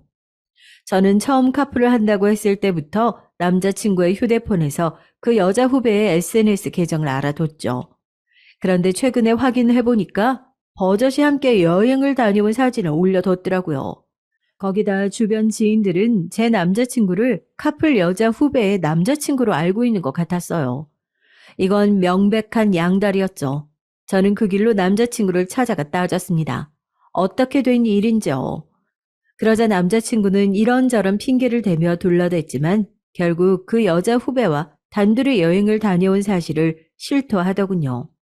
거기다 남자친구는 자신도 요즘 너무 혼란스럽다며 힘들다고 하소연까지 해댔어요. 그러면서 사실 제가 부모님께 인사를 드리고 난 뒤 어머니께서 알게 모르게 속상해 하셨답니다. 제가 어머니의 마음에 들지 않아서요. 그런데 마침 후배를 우연히 보셨는데 너무 흡족해 하셨대요. 여러모로 좋은 배우자감이라면서요. 저는 너무 황당해서 헛웃음이 튀어나왔습니다. 세상에 이런 마마보이가 어디 있답니까? 엄마의 말 한마디에 2년을 넘게 만난 여자친구를 배신하고 다른 여자와 여행을 간다니요. 동서에게 들은 그대로였습니다. 어머니도 문제였지만 진짜 문제는 바로 제 남자친구였어요. 저는 그 길로 남자친구를 뻥 차버렸습니다. 다시는 연락도 하지 말라며 엄포를 놨죠. 막상 일이 이렇게 되고 보니 속이 다 시원했어요. 그런데 상상도 못했던 일이 또 벌어지고야 말았습니다. 정말이지 상식적으로 납득할 수 없는 일이었죠. 글쎄, 남자친구가 저에 대해 어떻게 말했는지 모르겠지만 남자친구의 어머님으로 추정되는 분이 저희 회사 계정에 제가 진행한 행사 사진마다 말도 안 되는 글을 올렸더라고요. 내용도 기가 막혔습니다. 제 아들과 결혼하겠다고 하며 집에까지 와 인사까지 하고 가길래 저는 진짜 제 며느리가 된 줄 알았습니다. 그리고 저도 저 입으로 이제는 한 가족이니 서로 도와야 한다며 매일같이 주변 내에 행사할 사람 있으면 소개해달라고 졸라대길래 주변 지인들까지 다 소개해주고 홍보까지 해준 것도 모자라 며느리 될 아이니 좀 잘 봐달라 교회 지인들까지 소개해줬는데 이제와 단물만 쏙 빼먹고 말도 안 되는 핑계를 대며 제 아들을 뻥 차버렸다네요. 도대체 이게 혼인빙자가 아니면 뭐란 말입니까? 그 글로 인해 회사에서도 당연히 난리가 났죠. 연애하는 동안 한 번씩 남자친구 부모님께서 소개해 주셨다면서 남자친구에게 한 번씩 유치원 행사와 교회 행사들을 소개받은 적이 있었어요. 사실 제가 먼저 부탁한 것도 아니었고 항상 남자친구가 좀 도와달라며 부탁한 일이었거든요. 그런데 그 업체들이 모두 다 말도 안 되는 이유를 들먹이며 앞으로 예약해둔 행사들까지 진행하지 않겠다고 다 취소를 했다네요. 거기다 회사 계정도 모자라 홈페이지에까지 글을 올려서 벌써 다른 고객들이나 업체들에게도 글의 내용이 사실이냐 확인 전화가 계속 온답니다. 아니, 이게 무슨 일이야? 갑자기 취소라니. 저는 그 순간에도 이 상황이 현실이 맞나 싶었어요. 꼭 꿈을 꾸고 있는 것 같았거든요. 올린 글 내용 중에 하나라도 맞는 게 있다면 이렇게까지 억울하지도 않겠어요. 제가 마음에 안 든다고 할 땐 언제고 헤어지고 난 뒤에 이게 무슨 진상인가 싶었습니다. 저는 곧바로 퇴근하자마자 남자친구에게 전화를 걸었어요. 당장 만나 따져 물을 생각이었죠. 그런데 남자친구의 전화를 어머님께서 받으셨습니다. 그리고 제게 무슨 낯짝으로 전화를 했냐고 오히려 적반하장으로 나오셨죠. 회사 계정이며 홈페이지에 글 올리신 거 어머님 맞으세요? 도대체 오빠한테 무슨 얘기를 들으셨는지 몰라도 다 사실과 다른 얘기들이에요. 바로 글 삭제해주세요. 허, 사실이 아니야? 아니 결혼하겠다고 집까지 와서 우리한테 인사까지 하고 가는데 네 말 좀 안 들었다고 멋대로 헤어지자고 해놓고 그게 혼인빙자가 아니면 뭐가 혼인빙자야? 제가 어머니께 받은 게 뭐가 있다고 혼인빙자를 했다는 거예요? 그리고 오빠한테 제가 마음에 안 든다고 하신 건 어머님이 먼저시잖아요. 그래, 나는 처음부터 네가 마음에 안 들었어. 할 말, 안 할 말 구분 못하고 말 대답하는 것도 그렇고 여자애가 남의 집에 와서 손님 행세하면서 손 하나 까딱 안 하는 것도 어쩜 가정교육을 저따위로 받았을까 싶어서 사실 결혼 안 하길 바랬지. 아니 그래놓고 이제 와서 왜 이러세요? 내 아들이 너 때문에 방에 틀어박혀서 나오질 않아. 착하고 순진한 애를 어떻게 꼬셔놨길래 저렇게 밥도 안 먹고 정신을 못 차리게 해놓은 거야? 아무튼 이대로 못 넘어가. 네가 내 아들 앞에 와서 사과할 때까지 글 내릴 생각 없어. 그러니까 당장 와서 사과해. 이게 바로 동서가 말한 진짜 모습이었나 보더군요. 자기 아들들밖에 모르는 소시오패스라더니 그 말이 딱 맞았어요. 저도 당한 게 있는데 이대로 가만히 있을 수만은 없었습니다. 저는 그 길로 남자친구가 아닌 동서에게 전화를 걸었어요. 그리고 이번엔 제가 가족들에게 비밀로 하고 저 좀 만나달라고 했죠. 그러자 동서는 안 그래도 제게 금방 연락이 올 줄 알고 있었다네요. 그날 밤 저는 동서를 만나 앞으로 어떻게 할 생각인지 물었습니다. 그냥 합의 이혼 이런 게 목적이냐고요. 그러자 동서는 설마 그런 거였으면 지금까지 참고 살지도 않았답니다. 그 길로 저도 제 힘을 보태겠다고 말했죠. 제가 도울 수 있는 일이라면 뭐든지 하겠다고 말이에요. 그러자 동서는 의미심장한 미소를 지어 보이면서 내일부터 일도 없어서 한가할 텐데 조만간 유치원에 큰 행사가 하나 있으니 제게 맡기겠답니다. 그래서 저는 그게 뭐가 됐든 다 도와주겠다고 했어요. 그렇게 시간이 흘러 동서가 말한 큰 행사 날이 됐습니다. 바로 유치원 입학 설명회였어요. 유치원에서는 1년 중 가장 큰 행사로 설명회 한 번으로 그 해에 새로운 원생들을 얼마나 받을 수 있을지, 기존의 원생들이 얼마나 유지될지가 확인되는 중요한 날이랍니다. 바로 그 중요한 행사에 유치원 전체 꽃장식을 제가 맡게 됐어요. 저는 원장 부부의 눈을 피해 일찌감치 꽃장식을 마치고 설명회에 참석한 학부모인 것처럼 제일 뒷자리에 숨어 있었습니다. 이 화려한 이벤트를 바로 앞에서 직관하고 싶었거든요. 남자친구의 부모님은 이제 원장직을 맡고 있는 것도 아니면서 초대 원장이라는 타이틀을 쓰며 행사 내내 학부모들을 안내하고 교사들의 일에 사사건건 간섭을 하더라고요.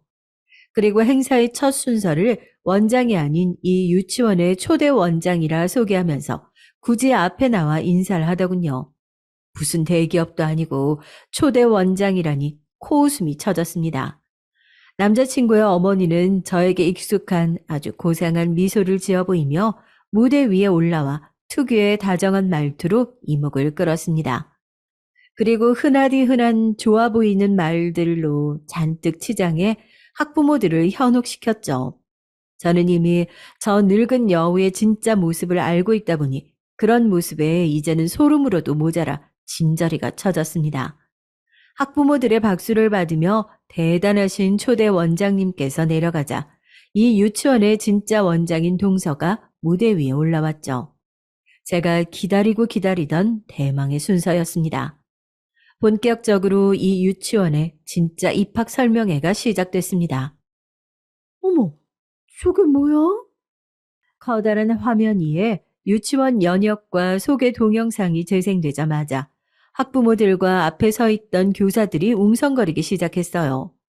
제가 원하던 반응이었습니다. 자, 화면 보이시죠? 우리 유치원의 초대 원장님이신 고영심 여사님께서 지난 30년간 아이들이 먹는 급식과 간식 식재료를 가지고 얼마나 많은 돈을 해드셨는지에 대해 제가 아주 상세하게 정리한 자료입니다. 이게 뭐야? 너 미쳤어? 빨리 안 내려와? 그리고 다음 영상입니다. 자료만으로는 학부모님들도 믿기 힘드실 것 같아 직접 공장과 식자재 업체를 찾아가 뇌물을 주고 폐기 직전에 상품들을 받아오는 장면을 찍은 영상입니다. 야, 너 뭐야? 네가 여기 왜 있어? 설마 너네 둘이 짠 거야? 다음은 교사분들과 유치원 내 직원분들이 봐주셔야 하는 자료인데요. 구와 지자체에 요청한 직원들 월급 명세서와 실제 직원들에게 지급된 월급 명세서입니다. 확연히 차이가 나죠? 동서가 결혼하고 난 이후부터 3년간 차곡차곡 모아둔 자료들을 하나도 빼지 않고 모두 다 설명의 자료로 만들어 발표까지 완벽하게 마무리하는 동안 저는 늙은 여우 할머니가 도망가지 못하도록 꼭 붙잡고 있었습니다. 그러는 동안 앞에 앉아있던 학부모들은 모두 다 심한 소리를 뱉어내며 하나둘 자리를 떠났죠. 그리고 동서는 하루라도 빨리 이 비리들을 고발했어야 하는데 3년이라는 긴 시간이나 걸려서 공개하게 된 걸 사과드린다며 그 자리에서 90도로 허리를 숙이고 사과를 했답니다. 그리고 조만간 언론에도 공개될 거고 형사고발도 한 상태라 법적으로도 조치가 취해질 거라고 안내했죠. 학부모님들이 거의 다 강당에서 빠져나갈 때쯤 누가 연락을 했는지 잘나신 두 아드님이 유치원에 도착했더라고요. 얘들아, 저년들 잡아. 잡아서 아주 평생을 감방에서 콩밥 먹게 만들어야 돼. 감히 내가 평생 읽어온 유치원을 망가뜨려? 너희 둘 다 내가 가만 안 둘 거야. 그리고 동서가 폭로할 일은 거기서 끝이 아니었습니다. 어안이 벙벙해져 도대체 이게 무슨 상황인지 모르겠다는 듯 서 있던 못난이 두 형제에게 동서는 아직 끝나지 않았으니 정신 똑바로 차리고 당신들 부모의 실체를 확인하라고 엄포를 놓았죠. 그리고 화면에는 지금까지 초대 원장이 동서에게 보낸 메시지와 통화 녹취 내용이 들어 있었습니다. 내용은 거의 다 유치원 관련된 일이었는데 급식 문제든 비용 문제든 언제든 문제가 될 수 있다고 말하는 동서에게 시키는 대로 해라. 어디 감히 시부모에게 아는 척 토를 다느냐며 말도 안 되는 소리를 일삼았고 동서가 한마디라도 싫다는 투로 이야기를 하면 괘씸하다면서 감히 부모에게 덤비는 아내를 내 아들이 데리고 살아줄 것 같느냐는 말까지 하며 언제든 자신이 마음만 먹으면 며느리 정도는 쉽게 내칠 수 있다는 투로 이야기를 하는 녹취 파일들이 20개도 넘게 있었습니다. 그리고 일부러 아이를 갖지 않고 있었던 동서에게 불임이 아니냐며 다그치며 부부간의 잠자리 문제까지 간섭하는 메시지까지 있었어요. 저는 동서에게 이미 다 들은 이야기였는데도 막상 직접 눈으로 보고 나니까 훨씬 더 충격적으로 느껴지더군요. 여보, 서운한 게 있으면 나한테 말을 하면 되지. 망신스럽게 이게 다 뭐야. 유치원 잘못되면 우리도 다 힘들어지는 거 잘 아는 사람이 이랬어? 망신? 이 정도 가지고 망신? 헛소리 하지 말고 이거나 받아. 이혼 서류랑 내가 결혼 생활 내내 받았던 정신적 피해 보상에 대한 위자료도 상세히 적혀 있어. 뭐, 이혼? 당신 미쳤구나. 내가 원하는 대로 해주는 게 좋을 거야. 그러지 않으면 내가 가지고 있는 더 많은 증거들이 다 세상에 알려지게 될 테니까. 타이밍도 기가 막히게 마침 교육청 공무원들이 강당으로 들이닥쳤습니다. 지원금 부당 취득 혐의로 감사 의뢰가 들어왔으니 조사에 성실히 임해야 주어야 한다면서 고영심 원장을 찾았죠. 아직도 상황 파악이 안 됐는지 초대 원장은 발버둥을 치며 자신이 원장이 아니라며 난리를 쳤습니다. 그리고 아들들 이름을 부르짖었죠. 하지만 아들들은 이 상황이 혼란스럽고 무섭기만 한지 뒤로 슬슬 물러났습니다. 초대 원장의 완벽한 공범인 아버지도 똑같았죠. 오냐 오냐 뭐든지 다 해결해주며 키웠던 아들들이 뭘 할 줄 아는 게 있겠습니까? 오히려 두 아들 모두 어머니는 외면한 채 저와 동서에게 매달려 다시 한번 생각해달라며 저희와 헤어지고 싶지 않다며 매달렸습니다. 하지만 저도 동서도 그 집안은 이미 정이란 정은 다 떨어진 지 오래였죠. 저와 동서는 당당히 유치원을 걸어 나왔습니다. 앞으로 어떻게 하실 거냐는 제 질문에 이미 횡령의 뇌물만으로도 죄가 넘쳐나 아마 이 유치원은 폐원 처리될 테니 그렇게 되면 동서는 어쨌든 자신도 묵인한 시간들이 있었으니 함께 처벌받고 새롭게 다시 시작할 거랍니다. 이혼 확정 나면 한턱 거하게 쏠게요. 시원한 맥주 한잔 해요. 혹여나 동서지간이 될지도 몰랐던 저희 둘은 그때 이후 세상 어디에도 없는 절친이 되어서 가끔 여행도 같이 가고 술도 마시면서 함께 행복한 싱글 라이프를 즐기며 지금까지도 잘 지내고 있습니다.